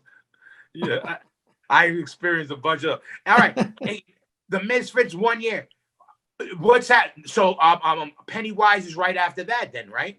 No, we stopped doing Ignite. They did some other band, I remember. Nations of Fire.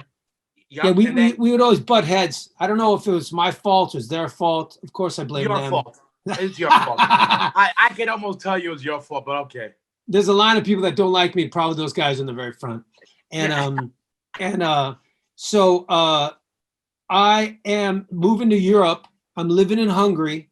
I'm going to do my own rock and roll radio show called Zoli Téglás's Radio Hour. I have a cell phone that works on this weird thing called Wi-Fi. Just came in. This is dating myself. Wi-Fi. And I accidentally tried to call this girl in Australia who showed me around when I was in Australia. And her name is Fiona. And I call this girl, hello. I'm like, oh, on this phone. I'm like, oh, hey, Fletcher, Zoli. It's like, where the fuck you been? I'm like, I'm in Europe, man. What's going on? It's like, we've been looking everywhere for Jim quit the band and we need a singer. Get home. I'm like, dude, I just moved here. I'm setting up my life. He's like, get home. Get back. So I fly back. I try out. And it's a fucking insane nightmare from the minute I get into this band to the minute the only way to go out is to fucking out of a stretcher and medevac to a fucking hospital. That's how you get out of Pennywise. It's like you get jumped in. I was there when you got medevaced out. We came back to that part of the story where you fucking got yourself, you almost thought you were paralyzed or whatever. But how long were you in Pennywise for? 4 years or something. Listen, four that years. means it wasn't that bad. You had fun in that 4 years. No, great. Fletcher should be a prison gang leader. I think the only thing different he could do in life is be a prison gang leader. And the guy is one of those punk rock people you ever meet. And the punk rock world is so different than the hardcore world, where it's just insane. And Fletcher would, you pull a singer out, a guy like Jim, that's as difficult as I am or more. And all of a sudden you put a new guy in that fucking mix, right? And everyone starts fucking fighting for who's the boss. But I have to represent the band. And Fletcher was just like, there's pictures of me like this on stage. And he's like, you're fucking terrible. And screaming at me. I love it. I remember. And I don't like to get picked on too much, right? And there were times where, I remember one time we're in England and he's screaming at me again and he takes his beer and spits it in my face. And he's too big to fight. He's too big. You can't, it's a bear. So I see him turn and he's walking towards this tall stage, right? And he's walking and I fucking push him off stage and he flies off the stage into the darkness, hits the soundboard, bang, bang, bang. I jump off the stage and I run down the street in London. There's another time he's fucking screaming at me. So I go, you know what? Fuck this guy. And in all my power, and I felt in my shoulder. He goes, ugh. And I go, oh shit. This is a guy, his fingers aren't too clean, right? This is a guy who finds stuff in his belly button that are the size of fucking bread boxes. And he puts his fingers in my mouth and starts ripping my face in half. Dude. I remember you told me that. Dude, I love it. Every night, bro, it was called, you would wake up and I had double locks after a while on my back, my powder room. I had a room back there and I had 2 locks on it because he never slept. And he would do Fletcher's, what was it called? Fletcher's barbershop. And you go to take a piss and he fucking grab it, shave your head. So everyone had holes all over their heads. Yeah. He's fucked up, man. A big shout out to the Pennywise guys and Fletcher. Yeah, those guys reached out to me when my mom's passed, not on no internet shit, not in front of it. He got in touch with me and he touched base on some really cool shit and really classy shit. So I always gonna have mad love for the Pennywise and Fletcher too. Just came about it really classy. And plus I love the fact that he would try to rip your mouth open and all that shit. But the story that I loved the most was, I don't know if it's allowed to be told or if you want to tell it, with the elephant. So Pennywise is a band that is punk rock. And yes. Fletcher really is the epitome of punk rock. And you're right. Fletcher is hands down gets that shit. Yeah, he's really, really fucking nuts. And he's awesome. And it was one of the funnest times of my life. And those guys, if there's a problem, they come to the aid of anybody and they're fucking gentlemen. Classy. If there's a woman on the bus, they're fucking classy. They're classy. They're family members. But when the bus is driving, it's just us. Then it's time to fucking hurt somebody, right? And so, anytime we played with the Bronx, Fletcher would flip out. I don't know why, because the Bronx is so energetic and they're such a great band, and he would get crazy. And we were playing with the Bronx is on, and I remember I walk in and I'm in the line for food, and this cantaloupe comes out of nowhere, goes boom, hits me in the head, and fucking knocks me out. And look back, and it's Fletcher. So I grab a fucking watermelon, I fucking chuck it at him, and we go get in a fight. And it's cold. We're playing the Serengeti Festival, and I don't know why we got in a fight. And he bit me through my snowboard jacket. I had a snowboard jacket, a hoodie, t-shirt, and an undershirt. And he bit me, and he broke the skin on my back, and had a giant fucking shark bite in the middle of my back from him biting me through my clothes. He was like a fucking wild animal. He goes, "Let's go, Zoli. Let's go." And I'm like, "What?" He goes, he goes, "I want to see the lions. I want to see the lions." And he goes, "Come on." And so I follow him, and he rips open this chain link fence. And I'm not kidding, dude. It's like the thinner chain link fence that are wrapped in rubber, and he rips it open. And I'm like, fuck, this guy is fucking strong. Like, he is fucking strong. And somehow I can't really talk about it much, but if you ever see footage, you gotta ask about it. Somehow at the end of this, an elephant beat the fucking shit out of him, almost killed me. And he broke all his ribs. He broke his elbow almost, lacerated him. He had a tusk bruise like this. Yeah, and the fucking next day we have the payoff show, right? The show that's going to make money for this whole tour, right? And I was in the hospital. I said, we have to take this guy to the hospital. He's like, "Who are you?" I'm like, "I'm his doctor, whatever. I'm his brother. I'm his dad." Yeah. Get him the fight. So we sign him out of the hospital. He wakes up the next day and he's broken, man. I mean, he got mauled by an elephant, and he got thrown across the room and hit the wall. This is a big dude, and came down on one of those metal water heaters and broke all of his ribs, broke his elbow in half, lacerations, deep lacerations. So we took tape and we taped him up, because fuck you, we gotta get paid for this fucking tour. If we don't play the show, we can't get paid. It's your fucking stupid fault. Taped the fucking tape in his, and he walked out on stage and played the set. And there was a couple times he had to stop, and I would do these acapellas with the crowd. It's one of the best shows we ever played. Yeah. The lights went out, the electricity came. It was fucking cursed from the get-go. Yeah. But yeah, if you ever see him, any listeners, ask him about what happened with the elephants. Yeah. And he said, "They're my people. They're big bone like me. They're not those sissy boys like you, Zoli." I was always the sissy boy. How many people fucking have a confrontation with an elephant and survive? That's number one. That's like the guy in Nigeria who at 12 years old they throw you out and you got to come back with a lion and kill him with a spear. He did some like real Zulu shit right there. The video is the Blair Witch Project. It's the Blair Witch Project. It's like there's a light. There's a light that's on him. But at the end, when the elephants came to kill us, because they were going to kill us, because Mom was like, had enough of it, I felt their breath, and they were trying to get at me, and I was at the corner, and he's like, "Help me." I'm like, "Fuck you, dude. We're going to die." And the elephant is trying to get a piece of me to pull me in to kill me next. And then we left him there. And then, dude, the guy can talk himself out of anything. One time we're on our way up he can talk himself out of anything. One time we're on our way up Santa Barbara, and he talked his way. The cops came with helicopters that night and talked his way out of it, tried to blame it on me and all this crazy shit. And we got out of there. I like him even more for trying to blame you. Yeah, he's getting. We're on the way up Santa Barbara to do acoustic show. He has this crazy souped up like station wagon, forget the kind of, but it's super fast. We stop at some gas station. It's me and his buddy.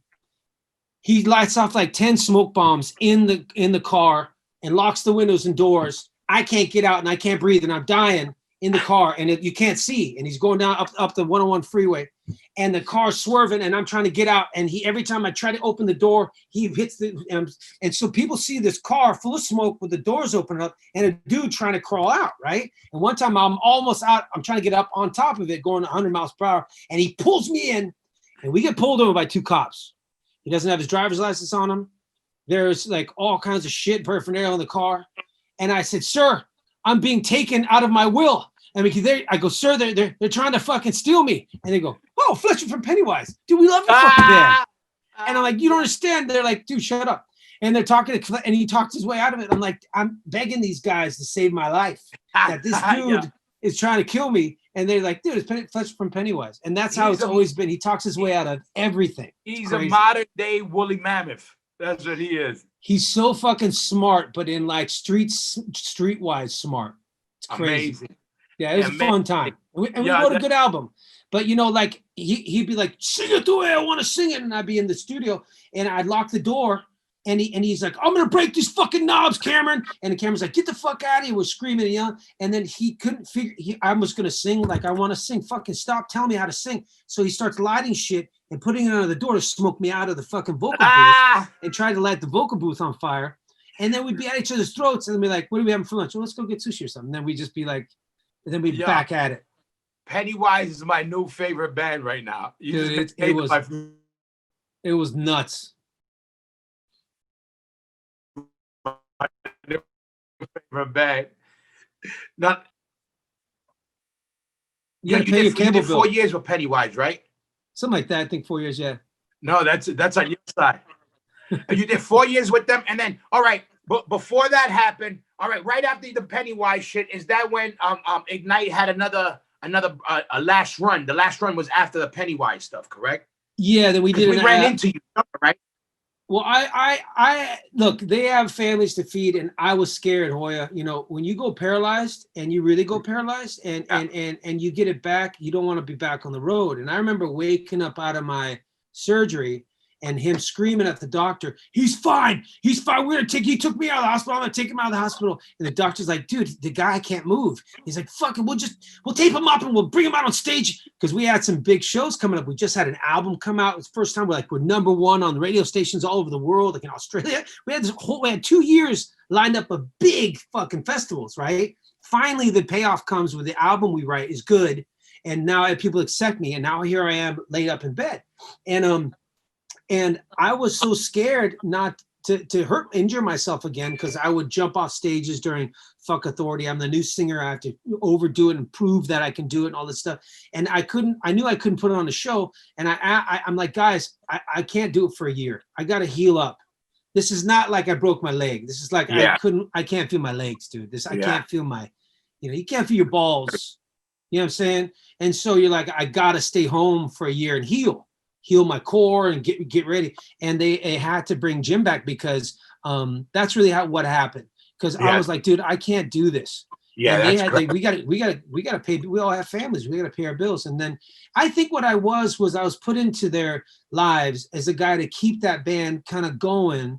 So it was time for it to. It was time for Jim to come back. Yeah, and to do an album, you know, and I was this person that gave it a different kind of energy.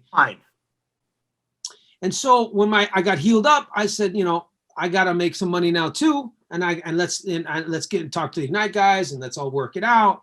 And we worked it out. And it's not the money, because there's no money in hardcore. It's not the money. It's like, that's all I know how to do. Yeah. I'm a great white shark is a very specialized species. If you go up 5 degrees or down 5 degrees in water temperature, it'll die. And I'm very special. There's 2 things I'm good at. One, I can sing good, and the other one, I can rescue pelicans. And that's it. Good pelican shit. I can't even make pizzas, dude. There's nothing else for me to do but to sing in bands. And so I'm like, let's get back together, because I'm going to starve to death.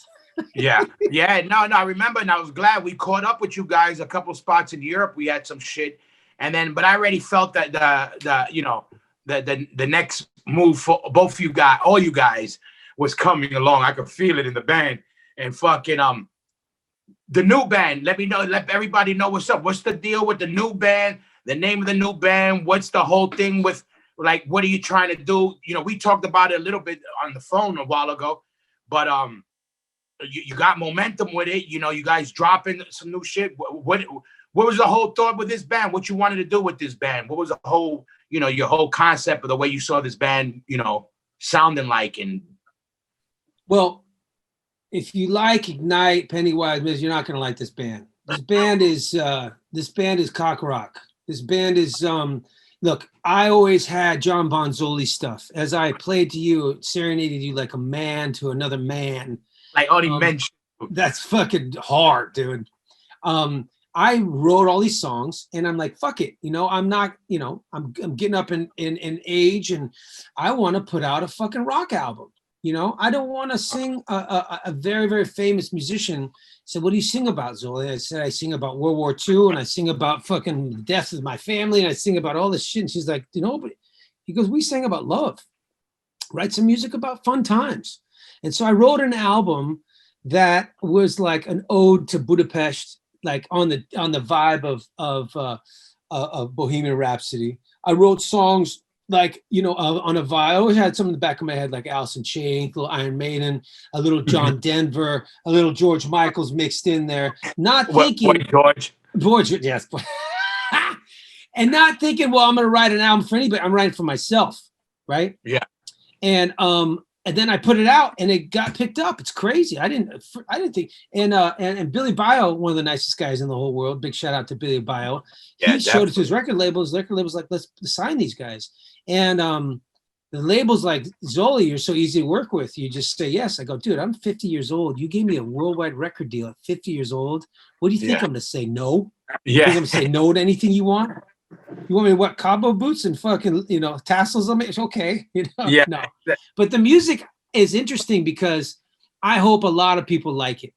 I hope it's a soundtrack to a lot of people's lives. And I hope I can be that soccer mom's new favorite band that she's excited about, or that plumber in New Jersey that's never even heard of hardcore, that's going through a hard time and coming home and, but he puts on this song and it's 7 minutes long with 3 guitar solos in it. And he's like fucking loses his shit over it because it reminds him of Journey or all that other stuff that I grew up with, right? Just like Ignite, I wrote songs that I wanted to hear. I haven't heard classic rock on the radio in a long time of a new band.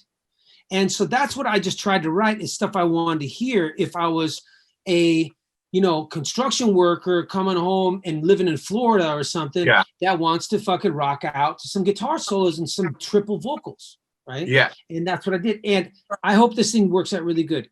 If it doesn't, I listen to this album every fucking day, Hoya. I've never done any of my music. I love this album. I wrote it for me. And I think that's why I got signed, because I wasn't trying to be anybody, right? Yeah. I just wrote this album, man. You posted a song up a while ago, and it was dope. I think I even posted it, that I heard it because it caught me off. Not that it caught me off guard. I said, I know you're a musician. I said, we know how things work. Once we're in the game this long, we can't put out something that's whack, even if it's not our taste in music. It got to be quality. But you had a really dope track you had blasted, and that was a really cool track. But I didn't know how to describe it and where it would go from there, because I only heard the one track. But I know it was like on a rockish, with a little. It still had the metal, but in a different way. It wasn't like thrash metal. You know what I mean? I like Scorpions, dude. Yeah, I like Journey. As I love punk rock, right? But as you mellow out in life, I love really good musicians.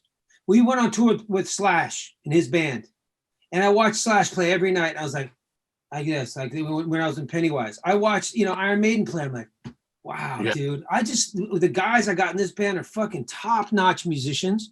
We're friends, and we wrote an album to write an album. So it's like a lot of people hate it from but I didn't write it for anyone. I wrote it for me.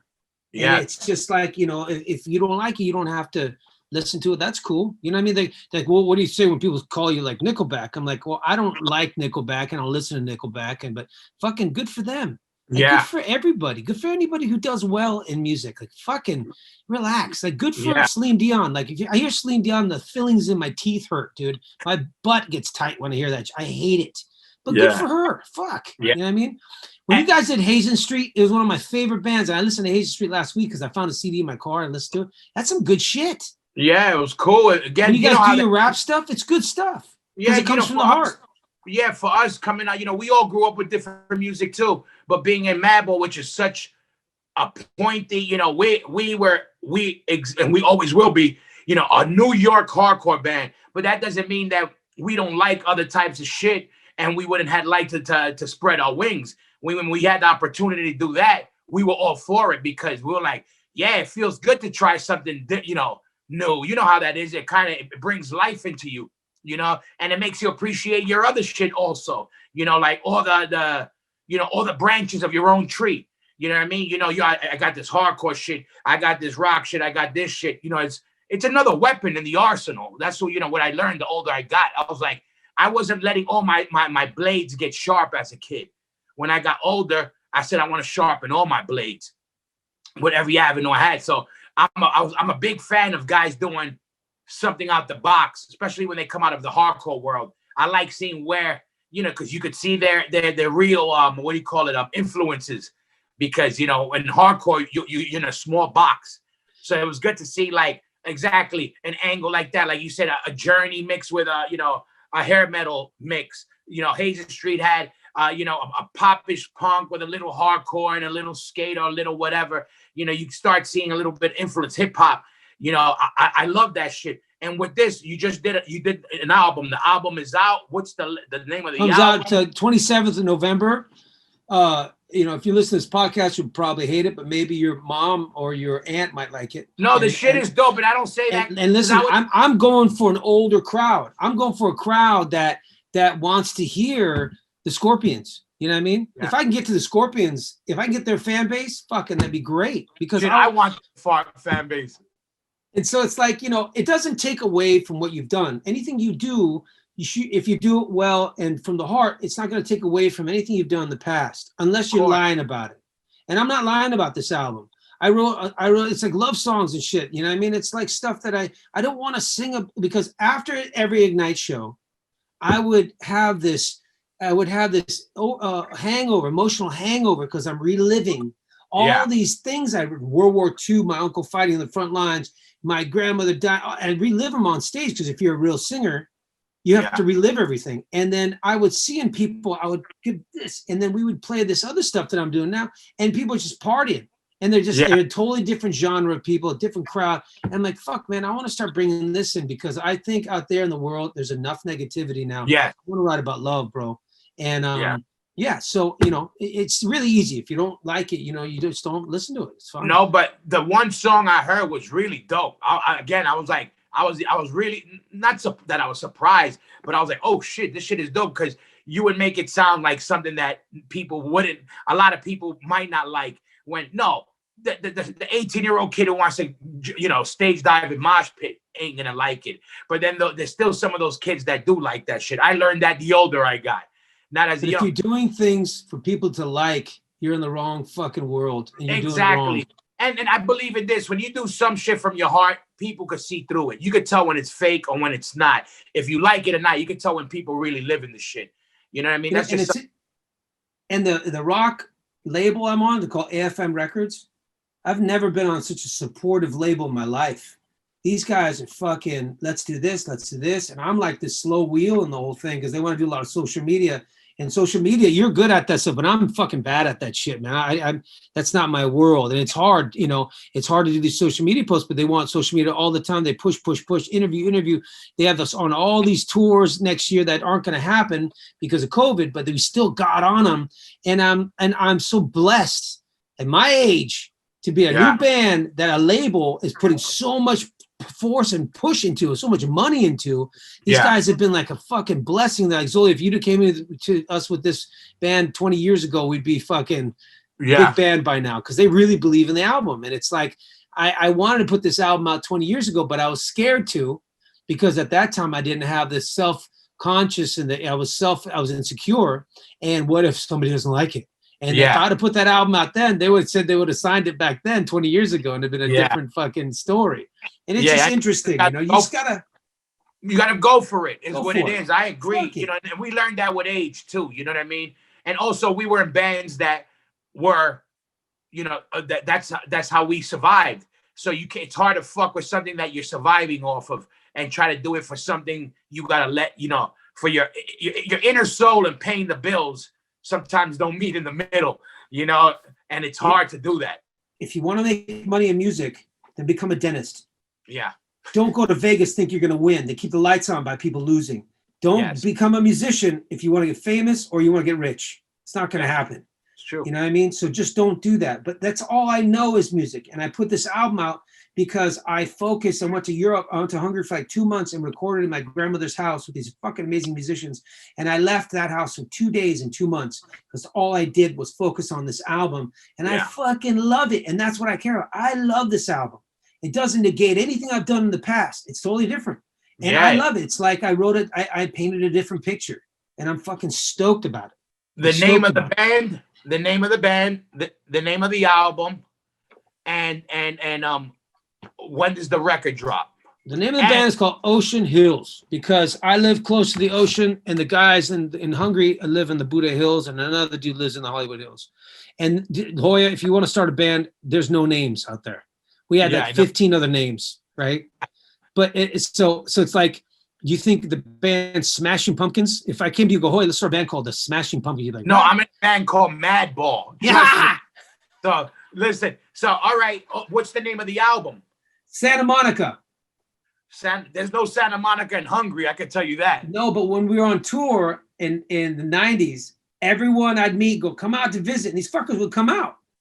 And they would stay at my house. And you're taking people to the beach for the first time in their lives, and they're gulping down fucking water and throwing up, you know, and then you take them to the fucking desert, and it's like, you know, you take somebody on tour for the first time in Europe, they're like, doner kebab. Wow. And you're like, yeah, you know, that is cool. I love taking new people on the road because they're like, oh my God, they're sitting there in the front of the bus and like just soaking in all the stuff you start taking for granted, you know? And that's how it was. People come to I lived off Santa Monica Boulevard in LA. And it was like a fucking fraternity house. People coming and going. It was just so much fun. And I wrote that song about people coming, girls coming visiting, you know, like, and these great 2-week relationships and just being young. And that's every time I sing that song, I feel good. Yeah. You know what I mean? And so we did a couple tours and we get off stage and it was like, man, this is fun. This is fun stuff. And the guitarist is so good. One time I was singing, we were in Germany somewhere, and I'm watching him play, and I love good musicians, and I'm watching him play, and I forget that I have to sing, and I'm just like, fuck, this dude's great. And they're like, I'm like, what? I'm like, oh yeah, I'm singing. And I started singing because he's so fucking good. You know what I mean? I love that. No, that's the main shit, man. You're in a good spot where you're doing something you want, especially with music. With music, it got to be something you want to get off for it to you know, you got to put your soul into it for just it. Be honest. Yeah, be honest. Exactly. And fucking, so it's good that, you know, we're guys that got music in our bodies that's just going to always be there. So it's good that you're able to get something popping again. And when does the album drop? And let me ask you, does the band have a Facebook? The band has a Instagram. Where could people look this band up? Because people are going to want to check it out. There's a lot of people that love your band and the bands you've been in, and they're always looking for something new, especially now. Well, have your dad or your mom or your aunt or uncle check out Ocean Hills. It'll remind them of the 1980s prom that they went to. Okay. Yeah. Because that's what I wrote it for. I wrote it for an older audience.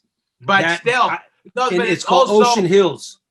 Also, the older audience, don't kid yourself. There's a lot of youthful people that have old souls, so don't count anybody out. But I'm not. Just like we wrote Ignite because I missed the sound of the hardcore. I wrote this because I missed that sound. And everyone my age and older that hears it's like, they don't have time to look for a new band.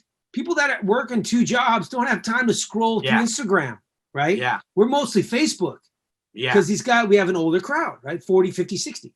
And every time I watch them listen to something, they're like, this is fucking great. He goes like, another guitar solo right after the first chorus. I remember this buddy of mine, he's a plumber. He goes, guitar solo after the first chorus. He's like, fuck, man. And he's not a music guy. Yeah. Right? And that's who I wrote it for. So they don't have to go find a new band. We're going to be the new band that like, fuck, dude, I've been waiting for this shit. Because, you know what I mean? So I wrote like a classic rock kind of an album because I miss that kind of music. And I fucking love it. And the label's rad. It's called Ocean Hills. November 27th, the album comes out, and I love it. And so they could find Ocean Hill on Facebook then? Yeah, Facebook, Instagram, then you got Friendster and MySpace. Grindr. Grindr, dude. On that one. But that's me singing songs by myself in a tour bus. Yeah. Short shirt. Oh, but that's dope. I know we were talking about that shit, like, you know, I'm glad, I get psyched when people are doing their next chapter of music, because I love music. So I'm always, out there listening to what everybody's doing, got in their grab bag. Are you gonna do So, Hazen Street again? Are you guys gonna write another Hazen Street album? no, it's hard to get together because I hate that whole word super group, because that's a stupid word, because ain't nobody, super in the band. There's no fucking superheroes. It ain't the fucking wherever the X-Men hang out. But you ask your kids. I bet your kids say you're Superman. I bet your boys say that you're Superman. No, they think I'm lame. They call me a boomer, whatever that means. My kids don't want me to sing. My kids like, stop singing, Dad. I'm like, what? Like, you gotta. Your voice is bad. Like, motherfucker. Hey, I call my sons. Look at this festival. The 100,000 people. They stand there and look at me. Can we go now, Dad? They don't give a fuck. But I kind of love that. I hate it and I love it at the same time. But what I was gonna say, no, we're lucky. I got another band I told you about. I'm working on that's on some other shit, and I'm gonna be dropping that too. True Union. It's like if AC/DC broke down in Corona, Queens, my old neighborhood, and decided to record a song in my basement. It's like AC/DC riffs with James Brown drums. So it got a cool vibe to it. We're gonna do a collab with you. Like body count, some body count shit. No, it ain't no body. That ain't hardcore. It ain't rap. It's just kind of got a rock and roll with dirt, gritty. You could tell there's a hardcore influence, but nothing hardcore about it. It's the show. You could bring your tattooed girlfriend and she could wear a dress to it and not worried about getting moshed on, but she could go somewhere where she don't look like a fucking degenerate. You know what I mean? But you got to keep. Music is not going to be about albums anymore, because they said after we do this album, we want one-offs, song, lyric video, song, video. And now that you're at home, you can mix it. So if you're a musician, get to know your recording situation, your garage band, your whatever recording platform you're going to use. Start shooting your own videos, because the only way to get out after we get another lockdown, which is coming, it's already going on in Europe right now, is to one-offs. So after this album, I already have the next song coming out in January. Yeah. And the next song comes out in February, and I have a brand new song every month or every other month with the lyric video, music video, because there's no other way to get to people. Singles. Exactly. Singles is the way. Anybody, that's what I'm doing with the new band also. I got about 10, 12 new tracks, but I'm recording 3 singles, 3 videos, and I want to drop them with the visual. So everybody, you get the full stimulation right off jump and let it, just throw it out there. I got no label, no management. Everything is done in-house. It's shit I want to get off also. Music that I had that I'm like, it's too dope to not put it out. So I'm going for it. So, yeah, but your rap stuff with Freddie was great. I wish you guys would keep doing that stuff. Yeah, it was cool. But, that's like I did hip hop for fun because I love hip hop, but I was never a rapper. I love building a song. And then the more I would hear, I would get sharper in that. I would hear how the classic songs are put together. Then I say, I want to put a song together like that. Now I got the tools to do it. And then I started building these songs, and, I got a good grab bag of shit that I'm psyched. I think it's the right time, like what you're doing. It's the right time for us at the moment to do, and for people to enjoy, our age demographic. And it's something new without reinventing the wheel. Yeah. Yeah. But good. Fucking, I want to fucking do something before we get out of here. A little quick game. I'm going to tell you a couple of words, and you tell me the first thing that pops in your head. All right? You know how this works? Or you need instructions for this? This is like when I was at the shrink when I was a little kid. Yeah, exactly. This is the same shit. It's like, when you call it, when they hold the picture of a coffee stain, and you say, "Oh my God, I see John Denver." I see boobs. I see a Boy George, come a chameleon. All right, I'm gonna give you a word. You give me the first word, the first thought that comes into your mind. Okay. All right. California. Warm. Pelicans. Smelly. Hungary. Food. Singers. Dicks. Yeah, that's a good one. You got ding ding on that one. Lead singer's disease. LSD. Metal. Heavy. Coffee. Toilet.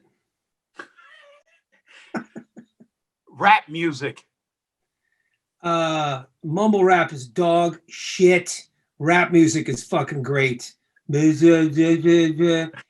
fucking garbage. And 3 million people already voted for Kanye. So there's a problem in America. A big problem. Okay. Stone soup. Dinner. When the Hungarians and the Ecuadorians have Christmas dinner. Oh, Hoya! Congratulations. Number 2 on the list of largest penises in the world, Ecuador. Number 2 on the list, dude. I don't know why I know that.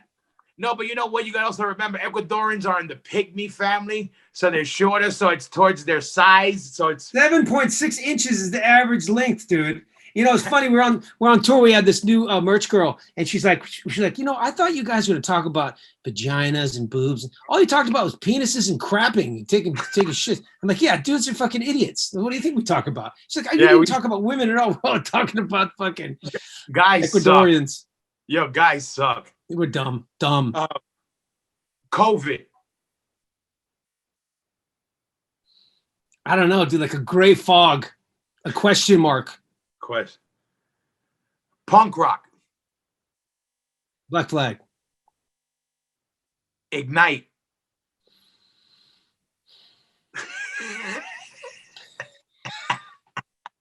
That's enough. That's your answer for that. Well, you know what, dude? Thank you. You know, thank you. Fuck, man. Fucking thank you, dude. I am blessed. I love being in that band. I love the fans. You kidding me, dude? They do all the songs. They would be louder sometimes than our fucking on stage in the vocals. I am so blessed. Lame singer. If you like operacore, kind of lame. Fucking great fans. Love them. Last one. Hardcore.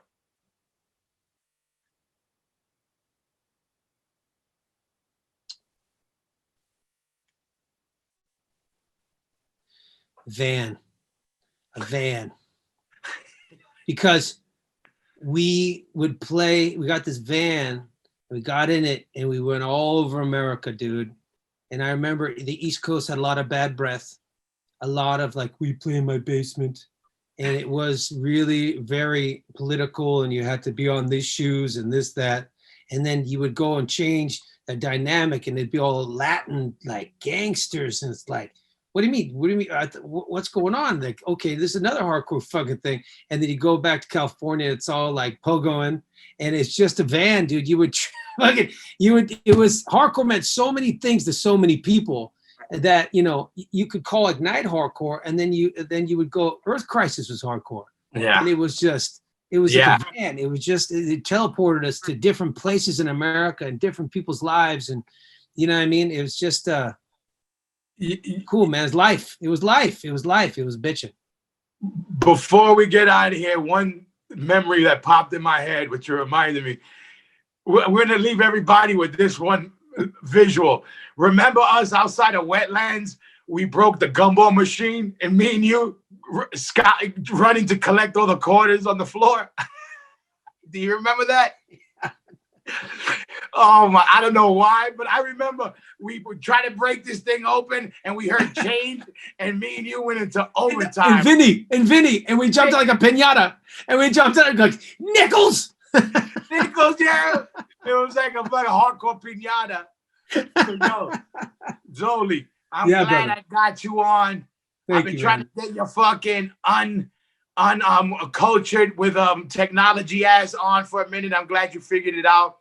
Thank you, brother. Before we get out of here, everybody check out the new bands, check out his old bands, and before we get out of here, any movies that you're gonna be, because you do movies, we didn't touch base on that, but are you dropping that ugly face in any new movies coming out?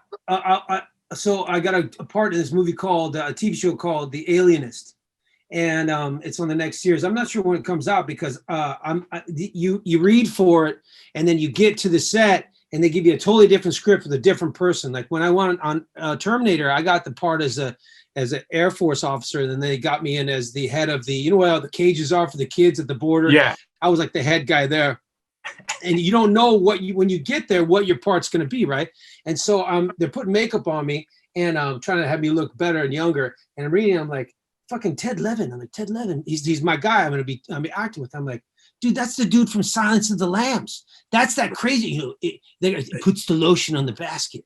So I get to sit and I see him, I go, Ted Levin. I go, holy shit, dude. I'm a huge fan. He's like, whoa. And everyone's like, dude, what's wrong with this guy? Because I'm not an actor, you know what I mean? Yeah. And I'm like, fucking whoa, man. And he was the coolest dude. And I go, man, tell me about Silence of the Lambs. And I'm bugging the shit out of him. And we do these scenes. And then he would talk shit in between as we were supposed to talk. And I go, what's the weirdest shit that happened to you because of Silence of the Lambs? He goes, this woman cut this giant piece of skin out of herself and framed it and sent it to me. Oh, dude. He's like, yeah, it's up in my wall at my office. Oh my, that's fucking horrible. It was crazy. Was that movie? It's called Alienist. It's a TV show. And I was just a quick part in it. I was a what's it called? A reporter. Key grip. Yeah, I was a fluffer. And so then I got this, the reason I'm doing this mustache is I got this part, hopefully, if it happens, in this TV show where in the 1960s, I'm a dad. So I'm going to shave the sides of my head and do the thing and then take pictures of it and stuff. But I'm always a cop. I'm always, FBI, CIA guy, FBI guy. I did a TV show called Tyrant. I did a couple of Tyrants. When my guy was, the dude I was with was Mr. Big from Sex and the City. And then so I got a couple things coming out. I did this other thing called Spectral. And let me tell you, bro, the movies. Rectal? Yeah, I think I seen you in that. It was movie. called Shaving Ryan's Privates. And yeah, so there's a so I'm still, that stopped as well. So if you need your lawn mowed or you need a jingle, like caroling, I'm gonna go do Christmas caroling for quarters. They're the white man goes trying to take the Latin man's job already, taking the lawn jobs. Dude, I'm watching like all these girls they're singing like black girls, but it's like there's thousands of better black girl singers, but you pick this white girl that sounds like a black girl. It's just it's not fair, dude. But I'm screaming for change. I'm screaming for change. What you need to get is, I watched it the other day. If they ever do a movie on the wrestler Owen Hart, that's your lookalike. I used to tell you that back in the day. You don't remember, but I just saw it. He was a famous wrestler, and you look just like him. But now you look like an older version of him. So I'm working out when I used to be buff, and this guy looks like what's his name? What's that dude's name? He was in that wrestler movie. What was his name? Mickey Rourke. Mickey Rourke. He looks like Mickey Rourke if he was like this chick that had a bunch of weird makeup on, this like man thing. And I'm like, fuck that dude. And so and then I hear him doing lines with somebody. I'm like, that's Mickey Rourke, and he's all buff. His face is all crazy with all this like Bazooka Joe's face now. Yeah. And that's when he was doing the wrestler, and I watched him do it. It's fucking crazy. Yeah, dude. Acting is great. It's super easy until it's not. And then if you get into the realm of like Leonardo DiCaprio, where you have your one scene is like 30 pages and they memorize it all, because I'm like this. Like, I'm not kidding. They're called crib notes. I got the word here. I got the word here. I'm like, oh, go get them. Yes. And every time I look you'll see me looking around the room to get my lines because I can't remember them. So I've written all over the fucking room. And then you go like, literally, these guys can memorize this shit and fucking nail it. Like Wolf of Wall Street, you know how hard that is, dude? For sure. Hard. No, sure. That's definitely a fucking an art, a skill, a craft that you got to do that a lot to get good at it. Like being a front man, especially being a bass player, because the most important part of the band we all know is the bass player. But it's the guy who hangs out with the musicians of the band. Yeah. Whatever. Let me leave it, if I may, with this story. This is how I became an actor, right? I met Hoya. He saved my life in France. I thought I had a date, but I was about to get jumped. Yes. Save me from a death trap. Thank you. Yes. That's how I'm putting canoe on. I'm putting fucking Old Spice, some Drakkar. And you're like, where you going, bro? And he took me around the corner. They're waiting to jump me.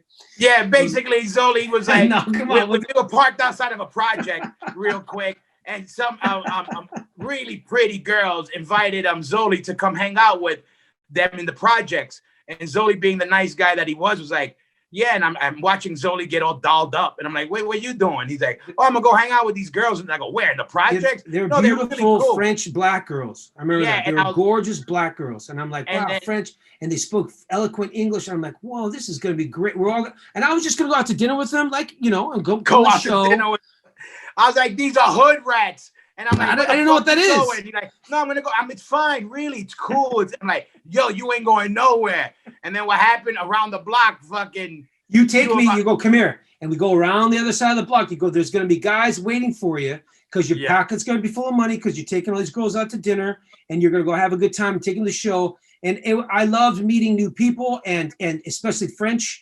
The French are so elegant, you know. Je t'aime mon petit chou, ma belle fleur. And pretty black girls. Pretty black girl. I mean, it's going to be a fun night. Yeah. And you drag me around the corner, and there's like 7 dudes waiting for me and 2 girls. Reality check. So I'll be waiting for my royalty checks when your movie with the mustache comes out and your new band blows up. Zoltan.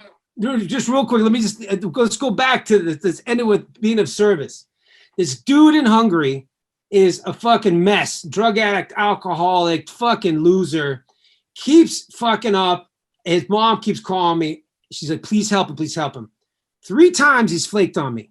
Calls me up. It's a Thursday night. It's raining, pouring rain. Goes, Zoli, I need you. Please meet me at this coffee house. I need you. And I'm like, dude, it's fucking raining. Come on, man. I promise I'll be there. 8 p.m. I'll be there. It's Sunday night. It's raining. I'm already in bed.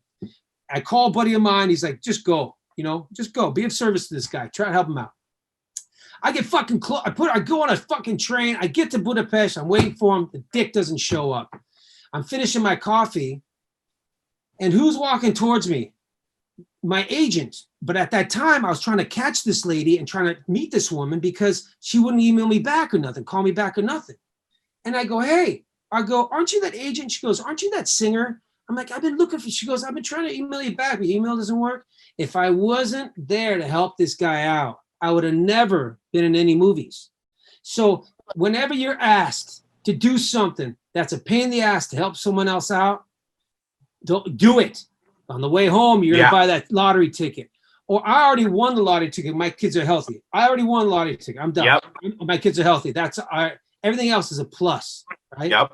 And because I was of service to this fucking guy who still to this day, I don't know what's up with him, I got into Terminator and all these other movies and started a career for myself because God always pays you back.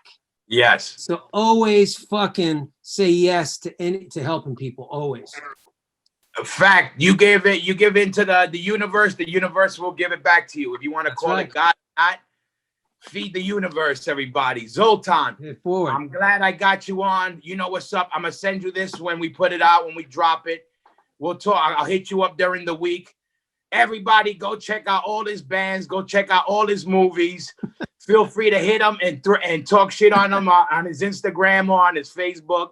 Please talk shit. We need to talk shit nowadays. We got to talk shit more. Come on, please. Yes. Remind them that he owes everything to Hoya Rock. That's right.